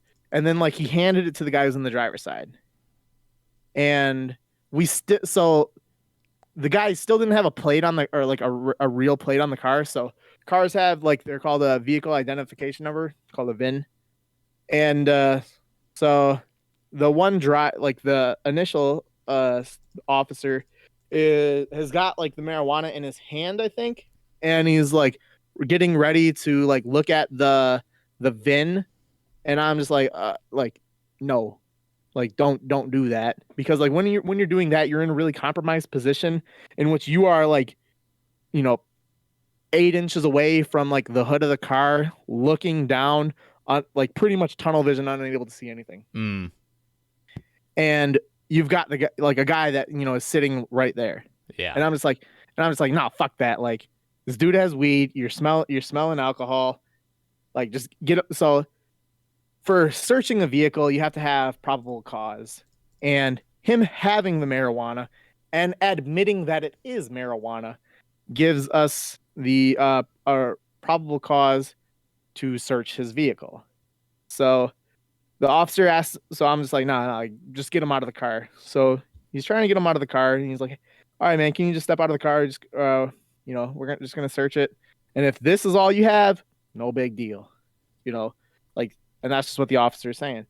Again, it's all officer discretion and whatnot. But like at this point, like you have marijuana in the car, you're driving, we're smelling marijuana, we're smelling alcohol, we're just investigating. So ask him to get out of the car, and he's like, no, I'm not getting out, I'm not getting out, I'm not getting out.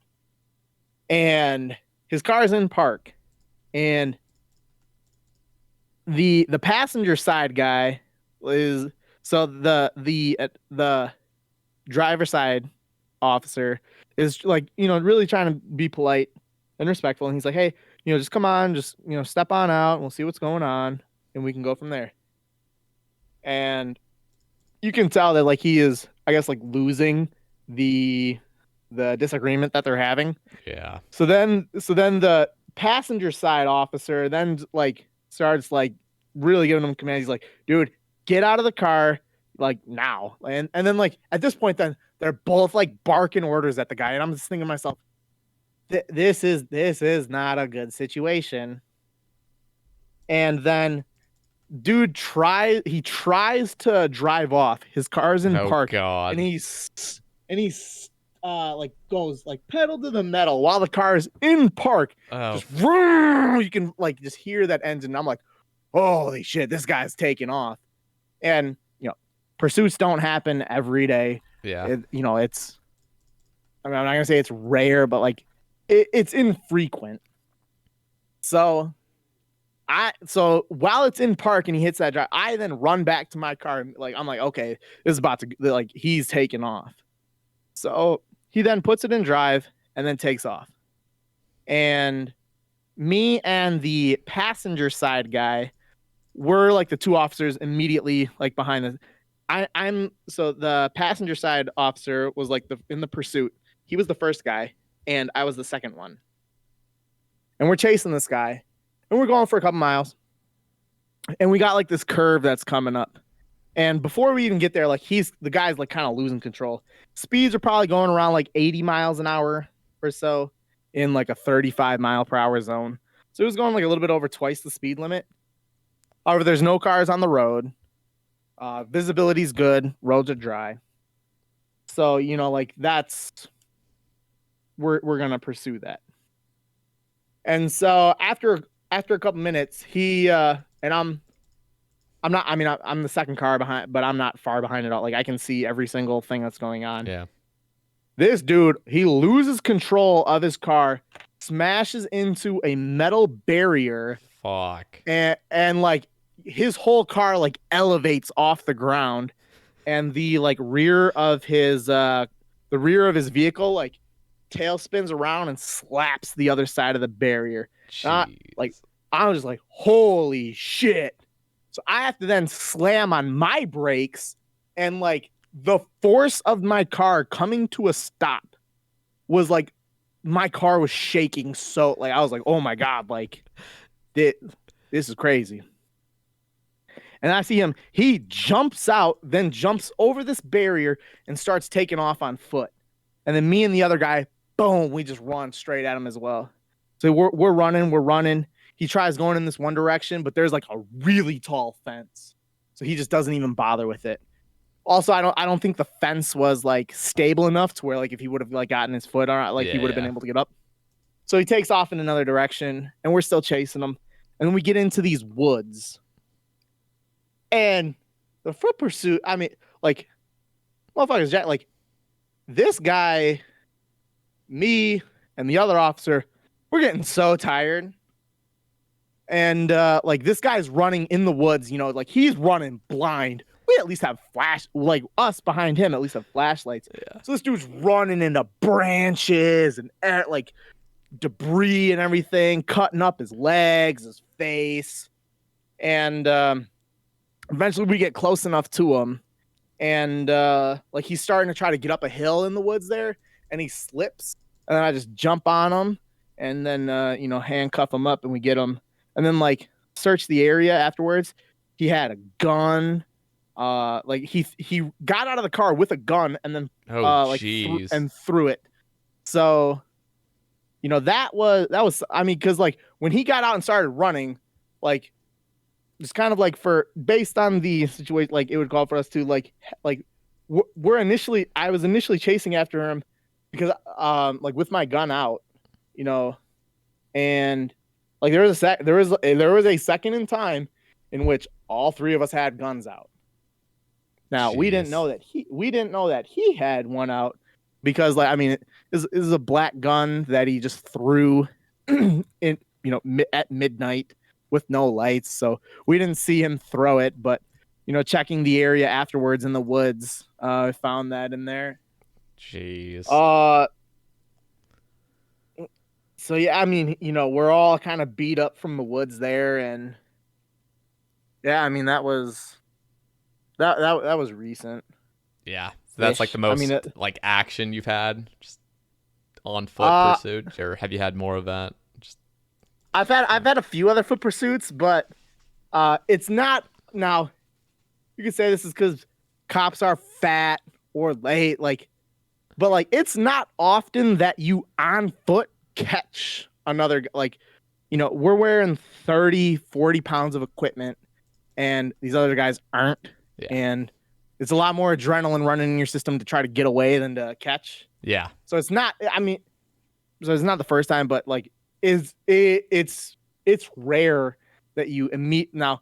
Oftentimes someone will like elude you, you set up a perimeter, and then you're able to find them, especially if you have dogs as well. I mean, we had one 2 weeks ago, 3 weeks ago, in which there were some guys that were like broken into some cars. They ran. We set up a perimeter. We got a dog. Dog found them. They tried to chase. They let the dog loose. Dog, like, just all fours just running, just caught him and took a good chunk out of his leg, and Jeez. like we arrested him that way.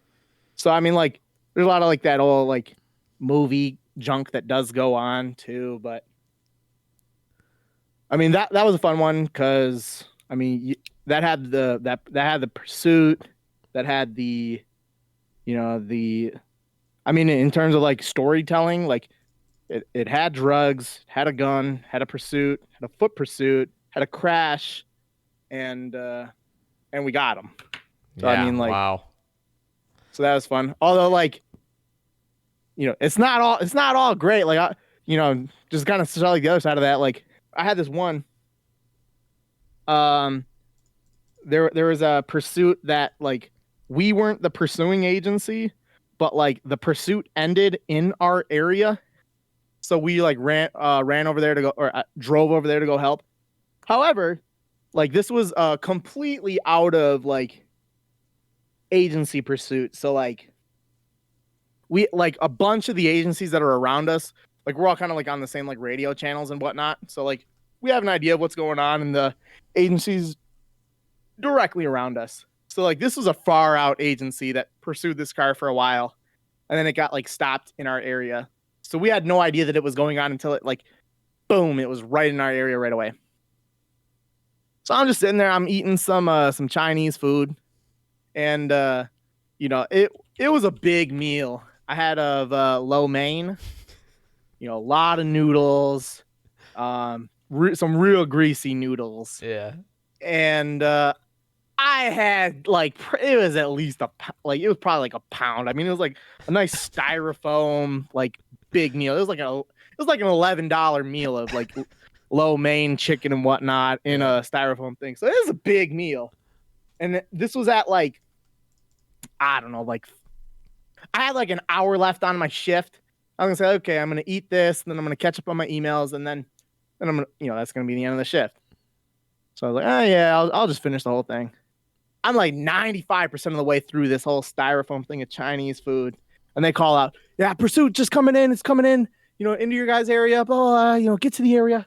So I fly over there with another guy, and we get there, and then like as we're getting there, they're like, okay, like he the driver got out on foot. There's multiple passengers in the car that are staying in there. So like the officers are staying with the car initially, because it has all these other people. So we're then tasked with trying to get this guy who's running on foot. Oh god. And this is like immediately. So like we had no time to set up a perimeter or anything. We just kind of go like the direction that they gave where he was going. We just kind of go like, I don't know, a quarter mile or a half mile further in that direction that he was going. then we get out and start, and there's like these big, tall, like reeds and like grass, and we're just kind of in the area. And then we see him, and then he just takes off, and then we're all running. And I think I may have been close enough for a split second to try to use a taser, but I didn't have my taser out. So that's, or it's an electronic control device. Wow, what would else be this called? So we're running, and we're like we're running across the street, we're hopping into backyards, and we're going like jumping over a fence, running through a backyard, jumping over a fence, running through a backyard, jumping over a fence. And each and every fence and backyard, he's getting a little bit more distance on us. And your low main's not hitting well. Oh, it's not hitting well at all. And I don't know how long into this foot pursuit we're at, maybe a half mile or something. Like, wait, I mean, yeah, you can talk about like, oh, half miles, no, like, it's not that much. Like, that's quite a bit when you got like 30 pounds of gear on and you're hopping over fences when you overate a meal anyway that you were still actively eating. So, I'm about like, I don't know how many fences and backyards, but again, like it was a good distance. And then like, going through these backyards and fences, he eventually like got into some woods and we initially lost him. So then like we ended up setting up like a big perimeter around the outside. Well, and then like, dude, I had such a headache. I was standing outside of a barn. Cause like my partner that I was with, like he was like, okay, we're let's go in this barn here and check and see if he's like hiding in this barn. And I was like, I can't. Dude, I threw up my entire low main. It's like on camera too. I'm just like, just unleashed all of my Chinese food after that foot pursuit. God damn it. So I mean, they're not all great success stories. There's, fun. He ended up getting caught like an hour and a half later or something like that. He was like in a garage of a house that was like, I mean, I did nothing after that, but I mean, it's not all like, oh, it's like funny stuff happens even when it's like at you. Yeah. So that was another like fun, good foot pursuit one. Yeah, I ain't been back to that Chinese place. That was a couple years ago. Yeah, hell no. I don't even know if I've had low main since then. Yeah. Damn. Yeah, so I'm just curious, like, is this what you expected? I know you had kind of said there was no real, at least if I recall correctly, you said there's no real, like, reason that you ever, like, chose to be a cop. It was just something, like, you decided to do, but there was never, like, I don't know, were you, like, kind of passionate about it as a kid or anything, or was it just something you decided? I think that, like, I just felt like I'd be able to be good at it, and like it would be, like I'd be like, I'd be able to be good at it, I guess. Are you like happy with your decision? Are you satisfied with how it is? Oh yeah, like it's way better than what I even expected that it would be. That's awesome. Definitely really blessed for the opportunities that I've had, and very thankful. And yeah, I mean, it's better than I expected, in terms of like a rewarding and like from a rewarding standpoint. And also, I guess like I don't know if fun is the word to use, but just exciting. Like just things are going on. Yeah. And, like some days nothing happens, like there are those days. So, I don't know. I really like it. People I work with are real great, and I intend on like doing another 25 years and then retiring, at the 30. Yeah. Wow. So, I guess we'll kind of go back. I'm looking at one comment. Larry asks, "Is your wife looking forward to you getting 200 mil all and finishing the game?" Fuck yeah, she is. Oh god, what is she like? I mean, you're obviously married, but I guess, to a lot of us that never talk to girls, like, how is that explaining? How is that explaining to a girl that of what you do, especially like RuneScape? Well, as I was very blessed in that, like, we had been dating, so like, uh, we've been together for more than 10 years now. And like we started dating in high school, so we were like 16 then. And we've been together for more than 10 years now. So like I was already like we were already together for a couple years before I started playing RuneScape. So maybe that's the secret is, you know, Meet them get before, so we're all doomed. yeah. Like get them in too deep to where they're like, I mean, it's just a video. Like, no, I mean, we were dating for a couple years before I started playing RuneScape, and yeah, I mean, she's definitely looking forward to me finishing, because like I do play a lot. Like on average, it's about like 40, like. And I mean, like this has definitely like ranged over the 8 years, but anywhere from like, 30 to 50 hours a week that I play. So, I mean, she's excited for it. Is she a gamer? No, she hates games. She hates games. She despises games. Oh wow, well, she must really love you then. Yeah, I am very blessed. She is the best. And she doesn't like RuneScape, but I guess like like initially like when I was playing, I'd be like, okay, hey, would you mind if I because it was like Nightmare Zone. I'd be like, is it okay if I just just every couple minutes just click on over here while we're watching a movie? Okay, yeah, that's fine. So kind of like a slow build up to I guess tolerance. Yeah. So yeah, I mean, she's definitely looking forward to it, and we got like this big week-long vacation scheduled for later this year, which is gonna be within a month after I finish. And I mean, it wasn't necessarily like, okay, we're gonna wait until I finish and then we're gonna go on like a week-long like vacation, but yeah, I mean, she's excited because I don't know, like yeah, no, I can.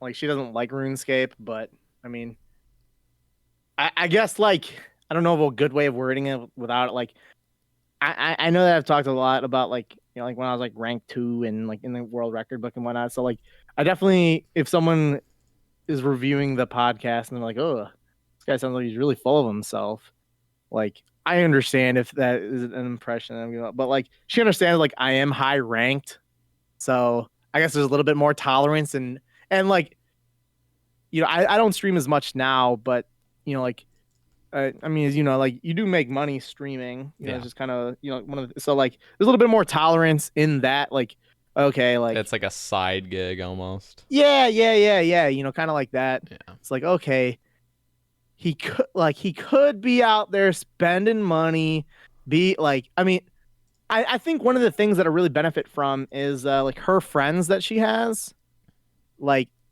boy troubles like fucking air, like I mean, I'm not saying I'm a perfect catch by any means. I play fucking RuneScape 40 hours a week.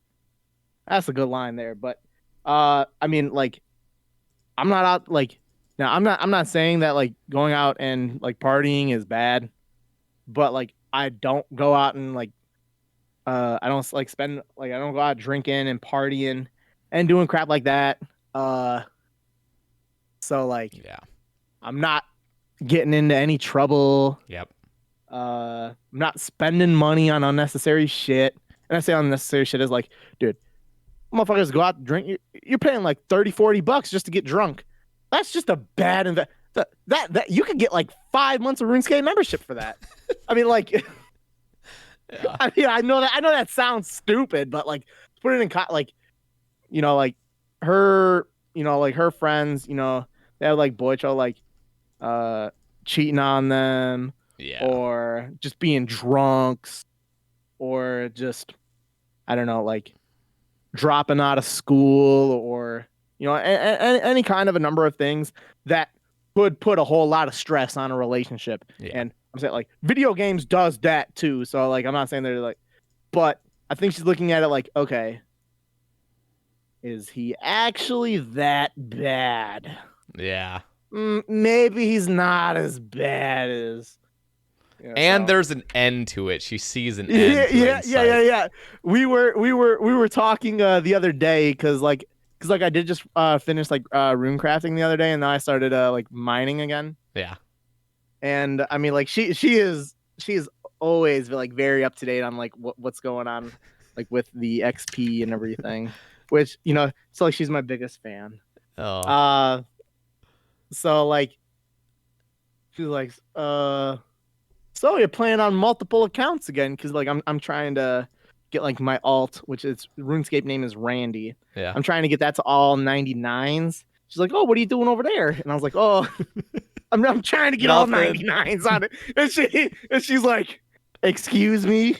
I was like, oh no, don't worry. I should be done before I finish wood cutting. And she's like, good. And I was like, what if I decide fuck it and do it again? And she's like no hesitation, no chill. We're getting a divorce. Oh my And just god. walked up the stairs. So like she it's like 5-6 months left, and I mean some things that like work out is like another thing is like she for work sometimes has, and this is like a couple months out of the year, we'll have to work like 80 to 100 hours a week. Oh wow. And during that time, I mean, she's like actually working, so I was like, what the fuck are you expecting me to do? Just sit around and do nothing? So like, my hours kind of increase during those times that she's busy with that. Yeah. But What I don't know. I mean, you're a gamer, so Dave here is asking plans after 200 mil all and games you want to play, because I've also heard you're actively like you're looking forward to just being able to play a game and not have that lingering like, oh, where's your XP, So I guess I think it'll be really stress free and kind of like relieving after I do like finish 200 mil all, and I'm still gonna play a little bit. Definitely not 50 hours, 40 hours a week. Yeah. May I mean, even if it's 10 hours, like, I mean, putting that in like a real scale, like 10 hours a week is still quite a bit of time. So, but like, I still plan to be active, like in the community, maybe not like on like social media or like anything like that, but like at least like in Hexis and with my friends, like that I have, Yeah. not planning on just disappearing afterwards. But in terms of like games to play, so over the years, I think the last like game that I really actually since I started like RuneScape and like started going like hard on it, I think there's only been one game that I've like actually played to like play through to beat, and that was like Star Wars Battlefront, like the campaign and crap. I mean, like I do play like zombies every now and then, and like I mean Call of Duty Mobile, like Yeah. multiplayer and whatnot is different, but like in terms of like actual like full on games, like I have over the years I've been building up this fat list, and there's probably and I'm never gonna get through all of them. Yeah. I know that, but like the last game that like I played through and beat before like starting on RuneScape was Assassin's Creed 3, I think. And like that was in 2013 or 2014. But I mean, so like I want to finish like all the Assassin's Creed games. I haven't played any of the campaigns on any of the Call of Duties that have come out in the last 7 years. I know that they didn't put it on one of them.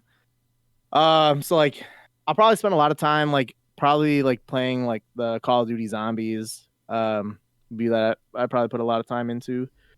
But like other games that I have, so I have like the super interest, high interest, medium interest, and some interest. And some of the, I'll just name off the games that I have in the super interest category. Yeah. And it's like just all the Assassin's Creed games that I haven't played yet, all the Call of Duties that I haven't played yet, Star Wars Battlefront 2, Jedi Fallen Order, Red Dead Redemption 2, Monster Hunter World, and The Witcher 3.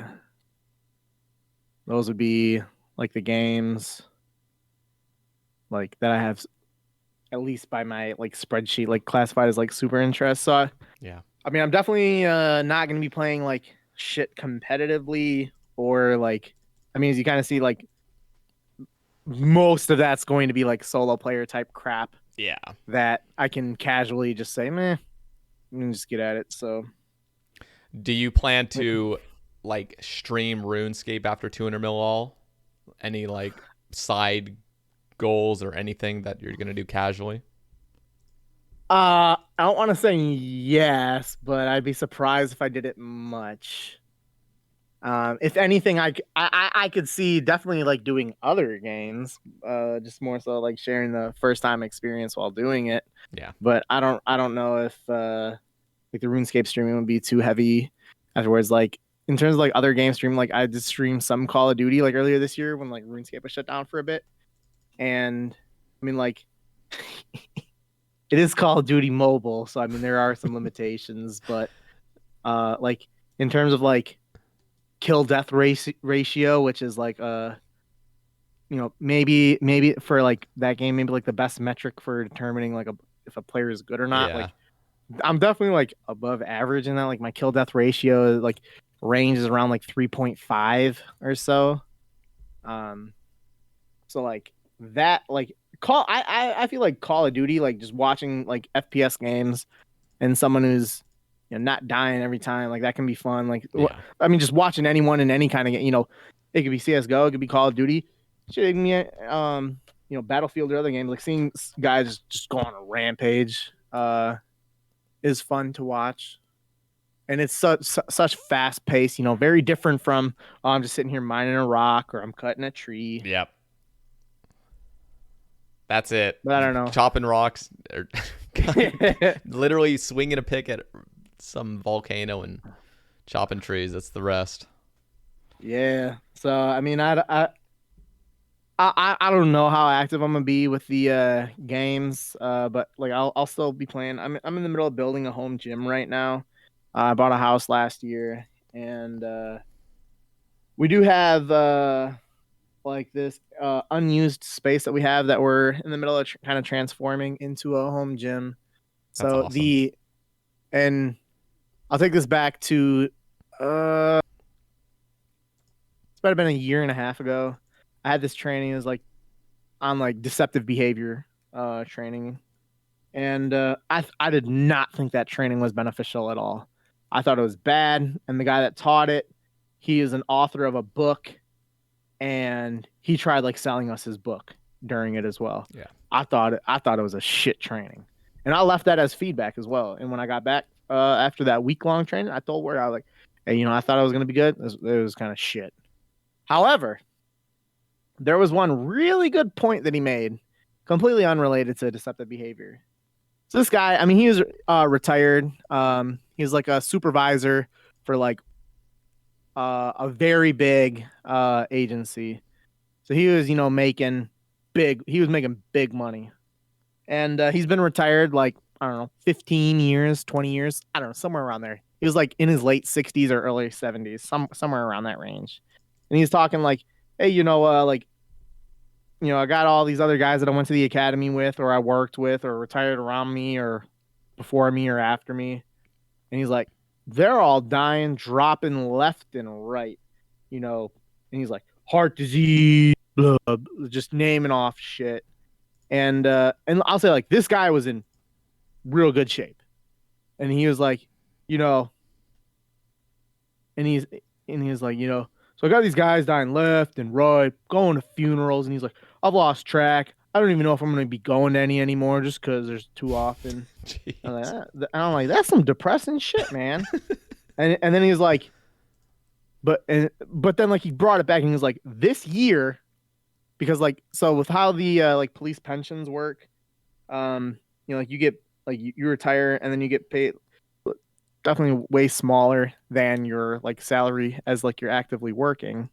However, like when and like similar shit with like the military and whatnot, you get like a pension and like you get paid, and it's for like teachers as well. So you get like a pension. And he's like, you know, I've been retired for, I don't know, what was it, 15, 20 years. I don't know exactly how long. And he's like, you know, this year, you know, like, I will have been paid $1 million since I retired. Wow.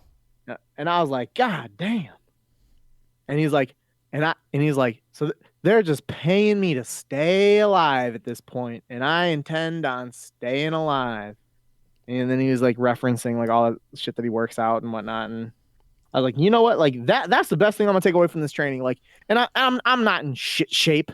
I'm in okay shape. You know, still pass everything that I need to. Yeah. However, like that was some inspirational shit there. I was like, you know, like I can get behind that. You want to just pay me to stay alive? What's the best way to stay alive? Get in shape, get in better shape, get in even better shape than that. So we've been like working on a home gym, and I mean, I had shit like back when you know, several years ago, like when I was still in school, and I was living at home, like during the summers, like I had like this small like little bit of workout shit. I had like this like freestanding like boxing bag, and then there I got like a barbell and like little dumbbells and whatnot that I was kind of working with, and you know, and I did that like quite a lot in high school, and then a little bit in college. But I'd say like definitely after, you know, like over the last couple years, like as work has picked up, as we've gotten a house, and like you know, like other like wedding preparation and stuff, and just like a whole bunch of like I guess like real life responsibilities, is like harder and now. Yeah, oh yeah, just fucking stop playing RuneScape 40 hours a week. You get, but you know, like I wasn't working out as much. Yeah. So Yeah. you know, once we got our house last year, you know, we knew that we were going to make this area like a home gym after we fixed up some other stuff or like added in some other stuff. So we've been slowly working on it. However, we like really started to make a lot of progress on it in the last like 2 months because and we've had that shit kind of like in there for a little bit, but we were going for a walk in the neighborhood. You know, we got a dog, and just abandoned on the like in the front yard of this house. Very lovely, beautiful home. They had this elliptical just sit like on the side of the road, like free for anyone to take. And we're looking at it and we're like, this don't look like that. Like this looks like it could work. Like what? They're just getting rid of it to get rid of it. I mean, it had, you know, some dust on it, some cobwebs, and we're like, how about we just clean this up and see how it works? If it doesn't work, we'll just put it on the side of the road.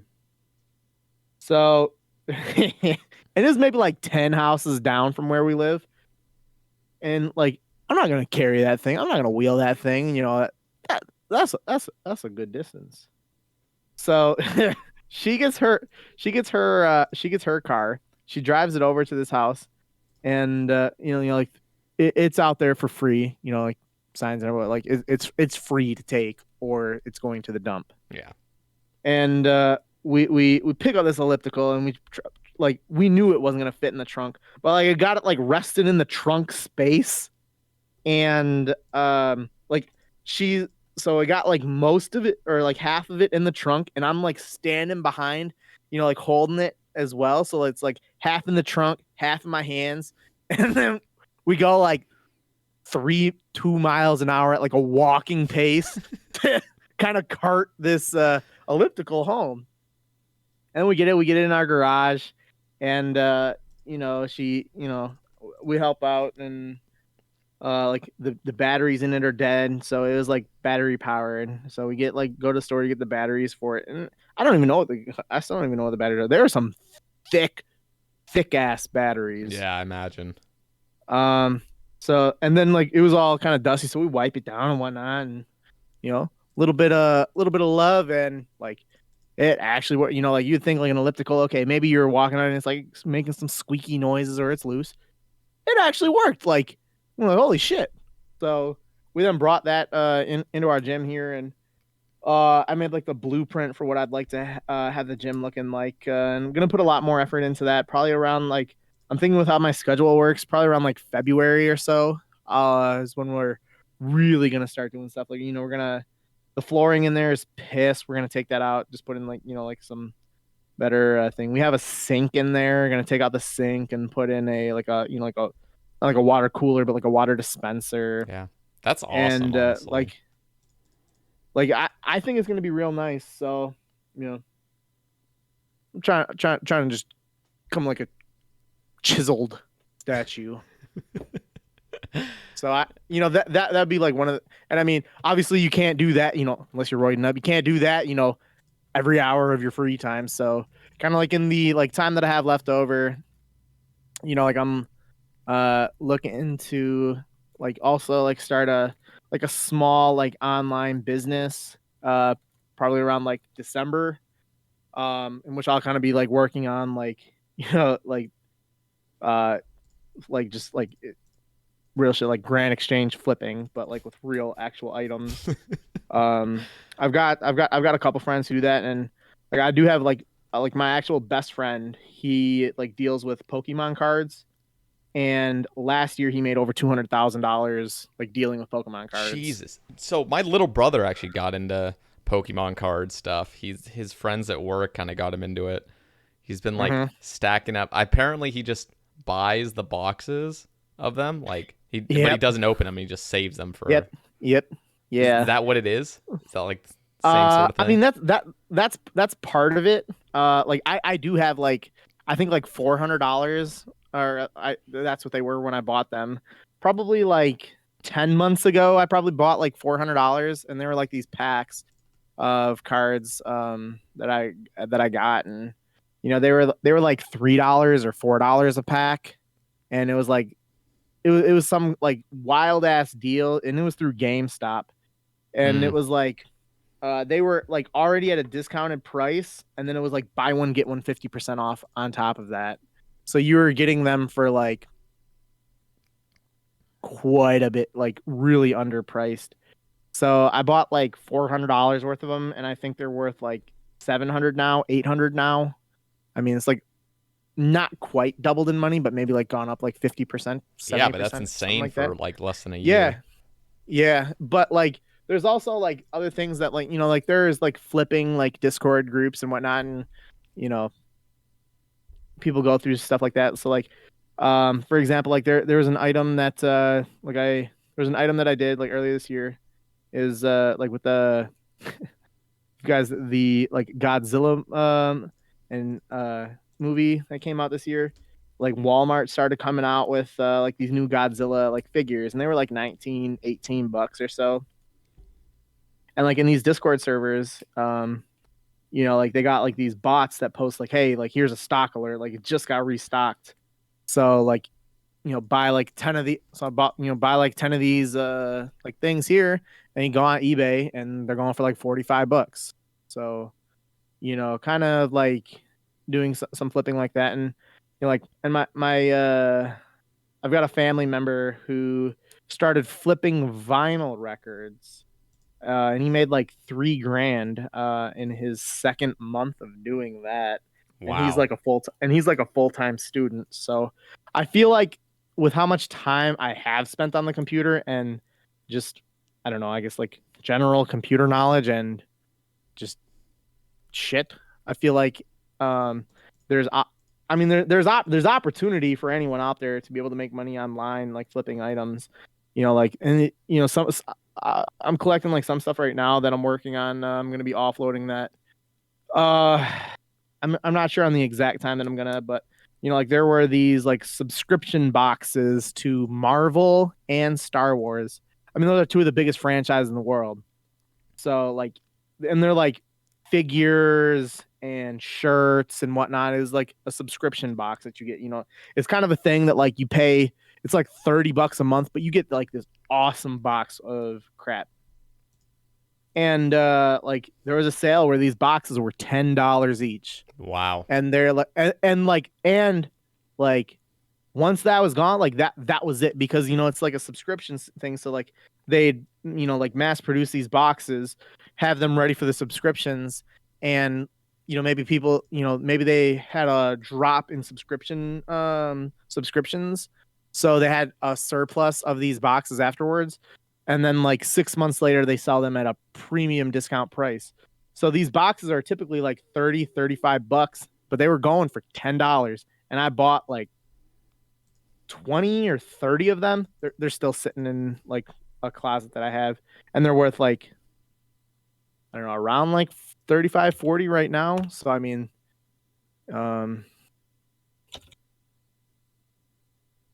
so like, I mean, they're like, there's so yeah. So they're going for about like $30 right now. I'm looking here. And I mean, like, it's Star Wars, it's Marvel. You know, you got like, you get like Darth Vader and Thor and whatnot. Like, those items are gonna sell. Yeah. So, looking into like kind of expanding, like making money on that, because like I'm trying to like set some kind of goals. So like, I'm gonna look at it almost as like a RuneScape goal. I gotta like try to mentally trick myself into being motivated to like make more money. Yeah. So I'm gonna be like, okay, I want to get a hot tub. So however much a hot tub is, I'm gonna flip. I'm gonna make some money, and like the flipping stuff will be just like kind of fun money, type of stuff. Yeah. Like house upgrades or like there's like shit like that. So I'm gonna be like, okay, I don't know how much a hot tub is. I honestly don't. Maybe it's like $3,000. Maybe it's 1,000. I don't know. I'll be like, okay, here's the target goal. When I make this much flipping, then I'm gonna buy a hot tub. And then, okay, what's my next goal? Okay, and I do want to put a bathroom in my basement. I don't know how much that's gonna cost, but I'll be like, okay, maybe that's a couple thousand. I'm gonna set that as a goal, and whenever I reach that goal of profit made, then boom, I'm gonna get that. That's awesome. So that's kind of like my plan. And then like with the time in between, like, and the flipping shit, it's, you're not doing that every minute of every time. So kind of like my, I guess, post 200 mil time is going to be like casually playing RuneScape and other games, and then like working out and having a small business. So what are you going to be doing in RuneScape? Are you playing a different account or the same one? So I'd like to max my alt, and I do think that I'll get that done before I finish 200 mil all. If I don't, I'll definitely finish that. But something that I've been looking into more and is becoming more and more intriguing to me is I don't give a fuck about pets. However, the PVM records, that is more so appealing to me. So, like how many you can like, do in a day or 6 hours and stuff? Yeah. I think that to me, I feel like that, like I'm not gonna do clues or anything, but like the like day records for I don't know, like certain bosses. Yeah. Yeah, I think I can maybe give it like that. Looks like that could be fun. Like so. So it would all be done on your main Randalicious, not Yeah. alt. And I mean, like I have like from because I had like 4 rune drag alts that I made, and I mean they're all like max combat. So slowly transitioning on like using those as like I guess like boosting myself accounts. It doesn't seem like it would be like a huge transition in in terms of like account preparation. There's not much in terms of like personal skill. Yeah, I mean I'm a fucking idiot, so that would take some time to prepare. But I think going for like PVM records for like a day or a 6 hour would to me I feel like it would be fun. Yeah, that's awesome. And I mean again like not really caring about the pets. Yeah. Although I do think pets are one of the best updates to ever happen to the game, but it would more so be like the goal is record. Yeah. Okay, Vaddy has another question. Can you talk on how trap music has influenced you? Well, I know that it is the least favorite of the music that RuneScapers tend to stream, and I think I'm the only one who like at least like when I was streaming at a more regular schedule, like was the only one who kind of did that. And I mean I don't know, that's just and I it's always funny when people are like, oh, you listen to that, but then you're a police officer, like what the fuck's going on? I don't know, I just I don't know, I just like the music, you like the music that you like. I don't know, you know like hold on. There's this it's from a Chief Keef there's like a fan. It ended up becoming like part of the introduction for Love Sosa, but like part of it that's cut off from the initial thing there is like, you know, when he's and here's kind of like what that fan said. He's like, you know, when he's rapping, I feel that shit, and I don't know, like I just like it. I like always liked like rap. You know, like initially like my favorite, and he's kind of he's still up there now, but like my favorite rapper was Juicy J, who was part of like 3 6 Mafia, but like when he started doing like his own shit on a more regular basis, and like that started getting to be like of higher quality as well. I really just started listening to it a lot when I was like in high school. And I don't know, it's always been my favorite kind of music to listen to. And like now, you know, I'm say like easily and clear like my favorite three like right now are like Future and then Migos. Yeah, I know they're three. But Future, Migos, and Juicy J are like my favorite to listen to now. And that really has been unchanged for like 5 years. But Is that your I don't know. is that your preferred music? Like, so what do you do when you skill? Like when you're just not doing anything? Do you listen to music or do you watch videos and stuff? Or do Been you just slowly skill? change. I've been slowly change. No, I mean I'm always doing other shit on the side. Real problem that I had like my rune crafting rates weren't, you know, like unless I was like, okay, I'm definitely gonna try like, you know, like the like 250k hours were rare when rune crafting because I'm always doing like just can't focus for shit. So Yeah. I'm watching movies, TV show. I've slowly transitioned over the years from mainly listening to music to now I just mainly watch TV. Interesting. I don't feel like I've ever really. Well, I know I haven't ever really been into watching shows when I play RuneScape. I can't focus on the Oh two at the man. same time. I I mean like even like when I like watch TV shows less, I still like would like, you know, I'd still watch like TV every day while playing, you know, maybe it would just be like an episode. But I mean now it's, you know, just binging through while just playing as well. I mean, I got like spreadsheet for like TV shows, try to keep up with what I'm watching and whatnot. So, And what are your top three favorite shows? oof, I'll do one better. I have my top 21 all time for you here. Let's just do top three, maybe top five. Okay. So all right, number one is Game of Thrones. Season 8 sucked. Ass. Uh, yeah, it was bad. It However, was like bad. at the peak of Game of Thrones, there is I have Oh, so good. nothing has come close to that. So good. Like I, they're like I don't think anything can kind of like even though the ending wasn't good. It Um, wasn't just wasn't good. It was oh shit. It pisses it me was off actively. Like if I think about it it. is among the absolute worst ends of a show of all time, and what was, you know, like can be argued as like the most popular show of all time, having potentially the worst ending of all time, Horrible. is tragic. Yeah. But uh, the height of it, and Yeah. for how long it was at that too. I mean, like I was okay with season 7. There were some logical things that I disagreed with, and I thought, okay, that's kind of stupid. But like, it was still good. Like, it's still the best thing you saw on TV that Yeah. year. Don't kid yourself. Season 7 was still good in that aspect. I mean, yeah. 1 through 4, you could say, oh, perfect. Yeah. 5 and 6 were also good. 6 to me was my favorite season. But yeah, Game of Thrones, greatest show of all time for me. Number 2 is just kind of like the entirety of the Dragon Ball franchise. So that kind of just kind of like an umbrella over like Dragon Ball Z, Dragon Ball GT, Dragon Ball Super, and just kind of everything Dragon Ball related. Okay. I never really watched Dragon Ball as a kid ever, so Well, I it's a missed really out good on.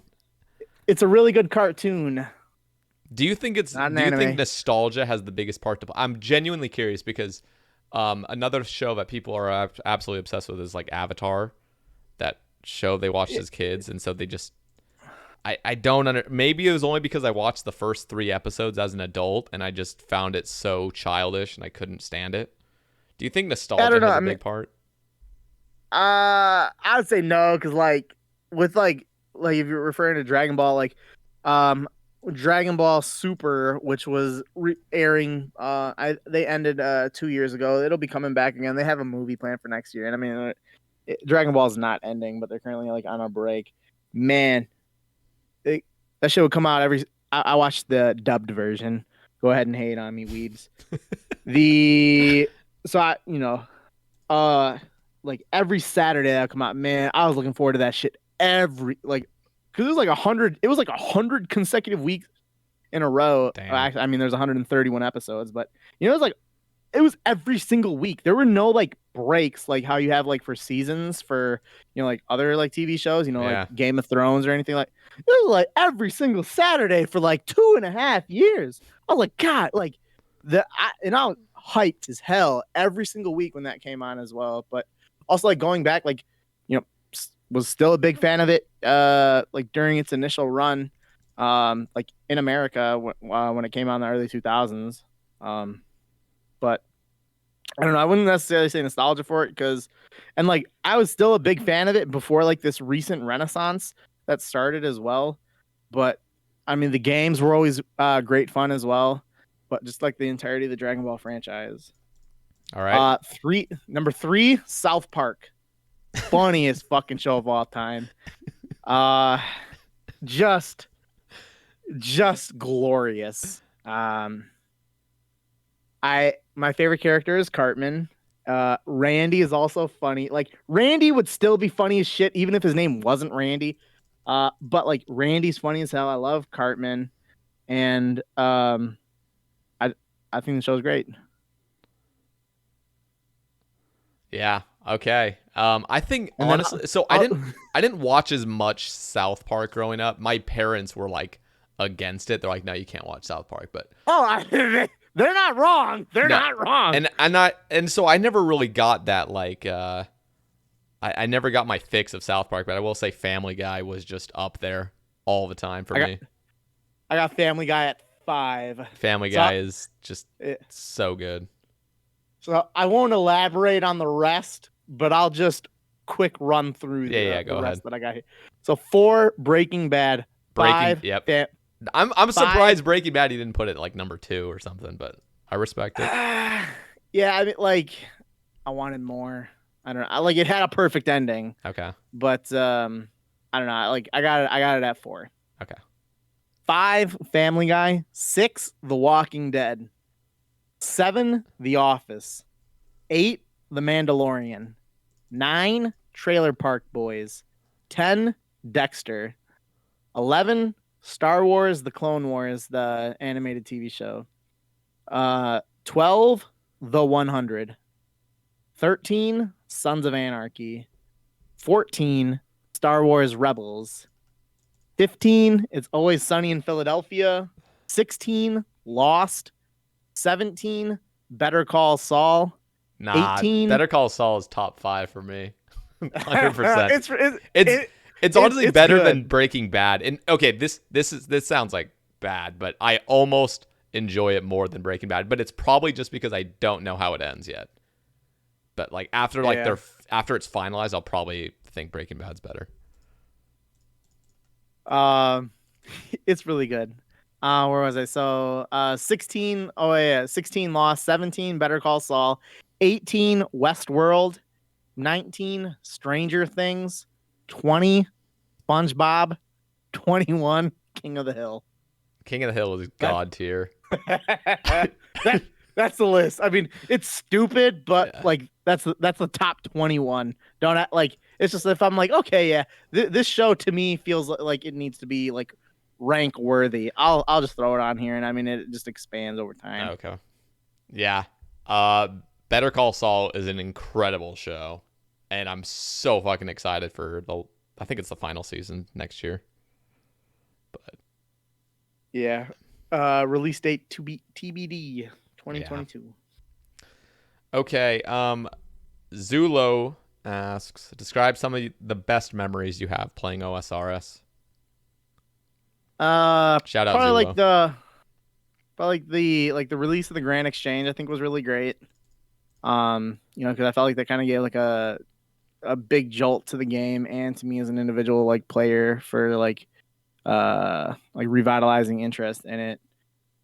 Um, like the skilling cups and winning all those were great as well. Maxing was awesome, and um like setting records or failing to set record, but like the competitive aspect of like record setting, a lot of fun. Like awesome to see. Like you set a record and then 7 years later it still stands, or you set a record and then some guy beats it literally the next week. So there's a lot of fun in like the record setting as well. Competing with that, pushing yourself to become a better player.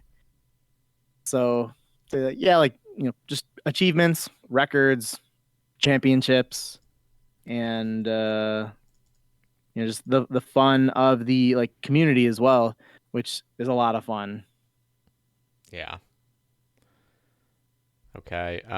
Matt S asks, what's your opinion of the HLC, how it's evolved beginning to current time, and where do you see it going? Yeah, so I think that the HLC earlier on was a lot more elitist than what it is now, and I'm part of that problem. I was part of that problem as well. And I think that it has definitely changed to be less toxic than an elitist than what it was before. And I think a lot of things have kind of contributed towards that in terms of like the HLC becoming just better as a whole. And I think things like Discord has helped out with that. It's a lot easier for people to like reach out and be social and whatnot. Twitch has helped out a lot with that as well, I think. And I think like the more social that the community is, the less toxic and like just more friendly and awesome the HLC is and continues to grow into being. Because and I'd be part of it. Earlier on, the HLC was not nice, and I think that as the player base as a whole has matured and the resources that we have for information sharing and just communication have become better, the HLC has grown and become better as a result as well. Yeah, I don't know how maybe toxic it was back then, but yeah, no, that's cool. It definitely has expanded as well. Like I don't even know what you would even consider HLC anymore, if that's even max or just beyond it now. But Yeah, I don't know. I mean, it's definitely a hard thing to define, yeah, but I mean, maybe part of that also extends to like with the way that like the EHP clans are, like we at a point in Hexis, I think this was in 24, like right when I took over, the requirement to become just a member, just a little recruit, you had to be ranked 250 EHP. Like that's a pretty steep require. Like yeah, yeah, it required way less EHP back then. I understand that, but like the kind of that like that as a thing was like, oh, you really got to be like, so like there's, I think that like kind of influences like that as well. But like one of the first things I did when I took over, like change that to 500, and like the other like HLC clans like that are similar to us, we have you know I mean rank thresholds and requirements have kind of like changed from clan to clan over time. And like now for all of them it's around like rank 2k EHP now is member rank, which I mean it's kind of like having ranks based off of like EHP like increasingly becomes far more difficult for someone to become a member. yeah, And like it retains the seeds of its own destruction with the way that it kind of ranks itself. I mean, I hear that there's like clans similar to like the HLC ones in old school that they like kind of do that for RS3. However, like you're ranked, like it just ignores the fact that there are thousands of people with 200 mil all. Your ranking is just based on like what is your rank after everyone that's 200 mil all. And I mean, maybe one day that eventually happen, but you know, like there are things like that you know, I don't know. Yeah. I mean, the community is ever changing and ever evolving, and so will requirements that are, you know, based on a theoretical arbitrary metric for determining account progression. But I think that the HLC as a whole is much better now than what it was like 5 years ago. Yeah. Okay. Sherlockness asks, when you made your huge push to overtake Jace for rank 1, was it demoralizing when he successfully defended it? I mean, it definitely sucked. I did fletching during that time, and you know, there was no like chinning the way that there is now. So you know, like Monkey Madness 2 wasn't out, and the way that chinning works, and like fletching was like pure best XP. So this was in like August or July or August of 2015, and that was like right before. So this to provide some context to that, Lynx Titan was, you know, 99 in every single skill besides range, and he had like a couple 200 mils as well. He just didn't have 99 range because when he trained Slayer, he just didn't get to 99. So although he was rank 1 EHP, and he would be rank 1 XP, he just wasn't maxed, so therefore he wasn't rank 1 overall. So when he started to train Slayer, I was like, oh shit, like this, he's about to be rank 1 for good. And I was like 60-ish, I don't know, 70 mil XP behind Jace, who was gaming, you know, both gaming hard. You know, it's 2015, one of the years that I was playing more, but I was working a summer job at that time. It was like a full-time job that I had. It was like cleaning carpets, real shit. And you know, eventually I was like kind of getting closer and closer, like to him in XP, and he had already finished 200 mil fletching, and I was like, I don't know, 140, 100-ish mil fletching, and I got like somewhat close-ish to him. And you know, this is in 2015, so this is, you know, shortly after the release of the Grand Exchange. So like the economy and the Grand Exchange was still kind of trying to progress and evolve and catch up to players. So like you couldn't bank, you know, all like, and the buy limits were shit, and people weren't actually putting in like dart tips. And so like it became very hard to try to accumulate supplies. But eventually I got like enough to where I was like, okay, like I have a chance here to, you know, maybe pass him up. So did like a 30, it was like 33 hours of fletching that I did. And like I got 200 mil, and I was still short. And then like he stayed up for like 40 straight hours or something, and you know, was gaming. And then like I was like, and I just, yeah, like dude put in like 40 straight hours of game into my like 36 or so, and he was able to hold me off. So I mean, that's some real good competitive shit. We both became better players as a result. I mean, you know, wanted that rank for the, you know, because I would have only been able to like get it for a day. Yeah. Before like Lynx Titan then came like 3 days later and took it from everyone forever. Yeah. So, I mean, from a competitive side, you know, big respect, like, because that was, you know, a good push, and we both got better and progressed massively during that. Yeah. But I mean, it's shitty. Oh well.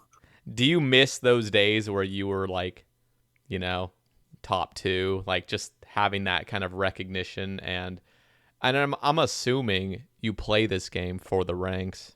Um, I mean, not that doesn't have to be all the part of it, but I assume like that's a huge part. And so, do you think that really pushed you to just play more when you were just sitting up on the top? I mean, I've stepped up like how much I play like about as much now as I did kind of like at my most like while I was in college. I don't know. I mean, like I play the game because it's fun. Like if it wasn't fun, I wouldn't play it. But yeah, I mean, like the rankings and shit is cool as well. So yeah, I mean, anyone that's competitive is gonna like seeing ranks and whatnot. And I'm sorry, what was the whole question? Oh, I was just asking, like, I don't know, did the game just there's something about competition, and I never really get to. I had that enjoyment for a little bit when I played my first hardcore Iron Man, Hmm. where it was just like this is a fresh game mode. I was top 40, and it was just really really fun. It just felt like every single day was like checking the high scores, checking this, like checking CML. That's when I kind of got into CML for a little bit. It didn't last long, but it was just so fun to like see these people that you're just actively competing with and you're so close and you're playing similar amounts and stuff. But I don't really get that as much anymore except for like with clue ranks and stuff. But was that like just more of an enjoyable time with that active competition, like you versus Jace kind of for that little few days and stuff? I don't know really there's no real set Well, even direct question, but even like before then, I mean, it was really fun because like I'm not saying like there's a certain way anyone should live their life or anything, but I felt like I was on at least for a time like on a different level. Like there was a time where I was like rank 3 EHP while I was a full-time student working part-time with a girlfriend, and during summer I'd work full-time, and I was like rank 3 EHP or something like that, and everyone else in the top 10. I talk about like full-time school, part-time work, girlfriend. I think like 7 of the other 9 didn't have any of those 3, and the 2 that did like were like part-time schoolers, like part-time work. So like no one else like had anything full-time, let alone full a full-time commitment, a part-time commitment, and then like a significant other. So like I mean, I felt like holy shit, like this is pretty cool. Like if I could, I mean, and I still like think like if someone could like with those kind of commitment, and going back to what I said before, like I feel like having like those kind of commitments and like 2.5 years into the game, be able to like get to rank 1 or rank 2 is quite an achievement on itself. So I've like I mean, at any time I could have slightly abandoned one of those like 3 like yeah. major commitments during that time and easily have been rank 1 for a period of time, like in between that time of like sick nerd like falling apart and like Lynx Titan like officially claiming it. Yeah, I mean if I would literally any of the number of commitments that I had, but I just like said, you know what, fuck it, I don't need the part-time work, or I don't need the summer job. Yeah, I would have easily been ranked 1 for a number of time. But I mean, in highs, like definitely wouldn't have been worth it, because that part-time job ended up becoming an internship at a police department. Yeah. The full-time jobs during the summer, made enough money to be able to graduate college and then pay for myself to go to the police academy. And then, within 6 months of work, there's a lot of people that struggle with college debt. I was blessed that I had opportunities, like scholarship wise and other means to like be able to pay my shit off. But like 6 months after, so like I went through like a full 4 years of college that I had to pay, and then I had to then pay, like a good chunk as well. Like what would be like a full semester worth of like payment wise, like it was similarly priced like for the academy. And 6 months later, once I had graduated from the academy, I had all that paid off. And, you know, thinking about like the interest that would have started to accumulate on that, like, because with how like the interest were on that, it was like okay, you have 6 months from the time that you graduate before any of the interest on these loans start picking up. And they considered my time in the police academy as part of still schooling and education. So I was then able to, like, with the money that I made from college, or like, from working part time and from like working full time during the summers, able to build up money to be able to like get that paid off. And then when I started working like in my career, for the first 6 months, I put every single thing that I had into like getting the college stuff paid off. And I mean, like there are several people that I work with now that are older than me that are still paying off their college debt that they have, and Yeah. it's like, bro, the amount of interest that you have accumulated on that, you have lost so much money that, I mean, it's unfortunate to see. So I mean, been blessed with a lot of opportunities, and I mean, like, would it have been worth it just to be rank one for one day? Fuck no. Yeah. Okay, this is just But would have been nice to have. yeah. This is just a brief question, but Cinebunna asks why. So just all summed up, why go for, I guess, like I don't know, like why go for 200 mil all? I mean, it's a fun game. I mean, I never initially intended on going for 200 mil all. I mean, there's updates to the game that made it, more realistic and fucking 20,000 hours. I'm talking about realistic, but like, things like changing rune crafting. Like, I really don't think I would have, like, I can pretty confidently say I was not going to do 3,000 hours of solo lavas. Yeah. Now, 800 to 700 hours of runners, yeah, I might be able to swing that. Mining, I really didn't like granite. And like, if you were to have to do that through the load, I mean, that's just unrealistic. So like, volcanic mine is a method that I've been doing for it. Yeah, I mean, it's less XP per hour than granite, but I enjoy being able to do all the stuff on the side while doing volcanic mine. So I mean, that kind of really helped with that. I liked agility way more than what I thought. I mean, I I was just kind of playing like, okay, I'm gonna enjoy the game, gonna have fun with my friends and progress my account. And I don't know at what point I thought, okay, like, I think I could get 200 mil all. Might have been while I was in the middle of slaying, which was like 3 years ago. But I don't know, like, the game's fun. Yeah. It's pretty much what it That'd be comes down to. mine. It's fun.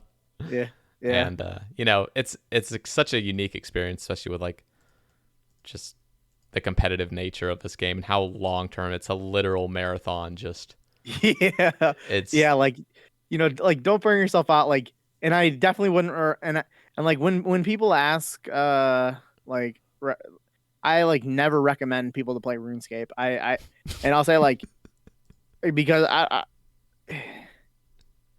you have to want to play RuneScape. You have to want to try to do something in it. It's not like, like, when people like, and I I like to, like, I don't really talk in Twitch chats. I just always am lurking. But like, I always see people, like, asking for like advice, or like asking, oh, well, like, what do you think I should do? Or, I just got cleaned. What, like, and I'm just thinking, like, like, don't force yourself to play the game if you don't like it. Like, and whether it's okay, you know what I mean, like, and that could even be like, dependent on like your situation. Like yesterday, or like while I'd be rune crafting, I'd be like, okay, like, I'd wake up and I'd be like, okay, I've got like 6 hours before I need to go to work. And I'd do like 2 hours of rune crafting, 3 hours, and be like, you know what? I'm not feeling it. And then I'll just fucking stop and just not play the rest of the day. There'll be some days of that. And I mean, that's, not, don't force yourself to play if you don't enjoy it. So, I mean, you're going to burn yourself out, and then you're going to say, fuck this game. And then you're going to look at it as well and be like, oh my God, I put in all these hours and now, like, I don't even like the game. Yeah. Don't force yourself to do anything you don't like. Just, have fun. Don't look at other people, like, and think, okay, like this person is progressing this much or that much, and I'm doing this, and just play the game and have fun. Yeah. And like, I also just don't recommend people like if I've had like a couple people like when I've streamed, they like asked about RuneScape, and I just tell them not to play. I don't know. I mean, like my friends as well. Like I tell them just don't play because I feel It'll run like its natural course almost. Just like yeah, don't play, and yeah, like like you'll either eventually just get really like those cravings, but yeah. yeah. I mean, it's like I'm not gonna tell you to play. Don't force yourself to play, but if you want, give it a try. But Yeah. it's just a very different game. And I mean, it's a great game. We all love it. Yeah. And it's so unique, as I was saying, just so many. I mean, I can imagine you're gonna look back after you complete 200 mil all this year and just like the whole time span of just doing all this, like so many good memories and just a lot Yeah, of just like the journey it was to do this. It's pretty insane. yeah, and I've been very very grateful to have made all the uh friends and contacts that I have over the time. I've met a lot of people, and like I haven't gone to RuneFest or anything, but I've met a lot of people like on RuneScape, good friends, and that's been awesome to have. And I mean, the community is great, players are great, and yeah, I mean, like, and I don't regret playing as much as I do or for getting 200 mil all, because I don't feel like in terms of like personal shit. I mean, it was free time while I was working on other things. So I mean, Yeah. like, I don't regret playing as much as I did That's or the do. strange thing about RuneScape is the only thing I've ever regretted is not playing as much, which is really funny. Like seriously, I seriously Yeah. I've never regretted like playing this game for as much as I do ever.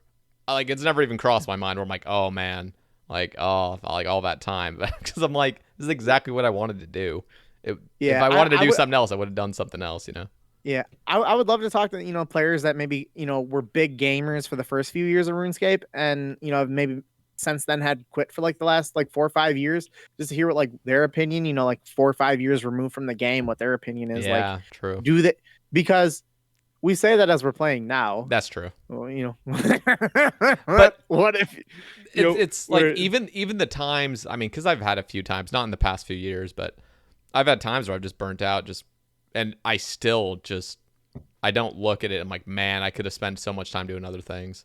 Not to say that it was like a huge 4 year break or anything or total burnout, but yeah, I remember I thinking always in those love times. having the conversation. I wonder, and I'm sure people have asked like in your stream before. It's like, oh, dude, if you were working, a minimum wage job for all the time that you've played RuneScape, you know, would you rather have your account or I don't know, All this 50 money. or It's like, 20? Yeah, yeah, would you rather have your account or $20,000 or 30 or whatever the number would be? like And it's like, 100,000. Yeah, yeah. yeah, and it's like, bro, what? This is such a Like, stupid comparison. And it's like the other thing where like um it's always funny when like a person that's gaming games so hard. For example, like I set myself like a 5 year goal. I haven't even started on it because I can't get an Inquisitor's Mace, but I want to do like 5 years of clues. But telling somebody that they just think I'm a sociopath. But at the same time, it's like you're if you're watching my stream, you probably play games a lot, and you'll probably be playing games for 5 years just with no active like goal or anything, which is so funny because the people that go for 200 mil all, it's very apparent that they've obviously had to put in a bunch of time for this. But at the same time, so many people waste their time in so many other ways that don't actually have a clear objective. They just waste their time. And yeah, and so, like, yeah, I mean, like, RuneScape is also a very cheap hobby. Like very you can cheap. just use bonds, like where like just comparing like gamer to gamer. Like I'd rather I'd rather be a gamer that just spends my gaming time on RuneScape, which you don't you use bonds you don't actually pay for, Yep. rather than being a casual game hopper to game hopper for what's the flavor of the month. Yep. Dude, you'd Buying be a dropping bunch like of like in game purchases and stuff, and you'd be dropping like it would be very easy to drop like $500 oh, in a easy. year Yeah. as Oh, a easy in a game year. Yeah. game hopper, and like you're getting such a and I mean, I'm not saying that game hopping's bad, like because hey, like I'll probably be playing a couple games here and there as well after, but like it's a lot more expensive to be a game hopper, and I feel like you also like get diminishing return on like the time that you invest in it. Like I don't know like what I'm trying to say there, but Yeah. like No, I can you kind of get like understand. halfway through 5 different games, or I don't know, max on RuneScape. I don't know. I'm just a shit comparison. Yeah. Not that like any gaming achievement in any game is any like but I think they are achievements though, and I think gaming achievements are achievements. Maybe not socially the social norm or anything, but I mean, I mean seriously though, like when you really think about it, obviously there's a difference between some guy, some good sports player or something, and like a gaming thing. One takes physical, talent, and one just takes you could say mental talent or something, just playing a game forever. But the grind. yeah, like there's achievements to it. Now, are they socially acceptable? No, but like on Twitter, the people I follow, you post something cool you did on Reddit, or on Twitter, that's an achievement. And so it just depends. It's like the eye of the beholder, I guess. But yeah. Yeah, definitely. I agree. Okay. I just have one thing that I like to ask a few of my guests, and that is, who are the players that have inspired you the most throughout your journey, and why? All right, so probably like three pretty inspiring. So I'm gonna go with Lynx Titan, kind of like for the skilling grind. Being able to see what he did when he did it and how far ahead of his time it was. Like being there in real time, watching that happen was unbelievable. And like he, has a claim as like the GOAT. So, seeing him, just be able to grind, kind of like really inspiring for just the grind aspect. No matter what, I'm grinding.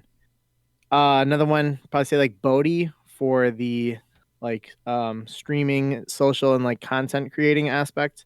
Which I mean, again, like I'm not as heavy in that now as I was, years ago, but that was a really big influence on me as because I enjoyed doing that a lot when I was doing it significantly more often than what I do now. But that to me was a really big influence. I mean, like goat streamer, and still doing great now. So seeing like the success that other people have like that is like really awesome, and you know appreciate everything that he does for the community then and now.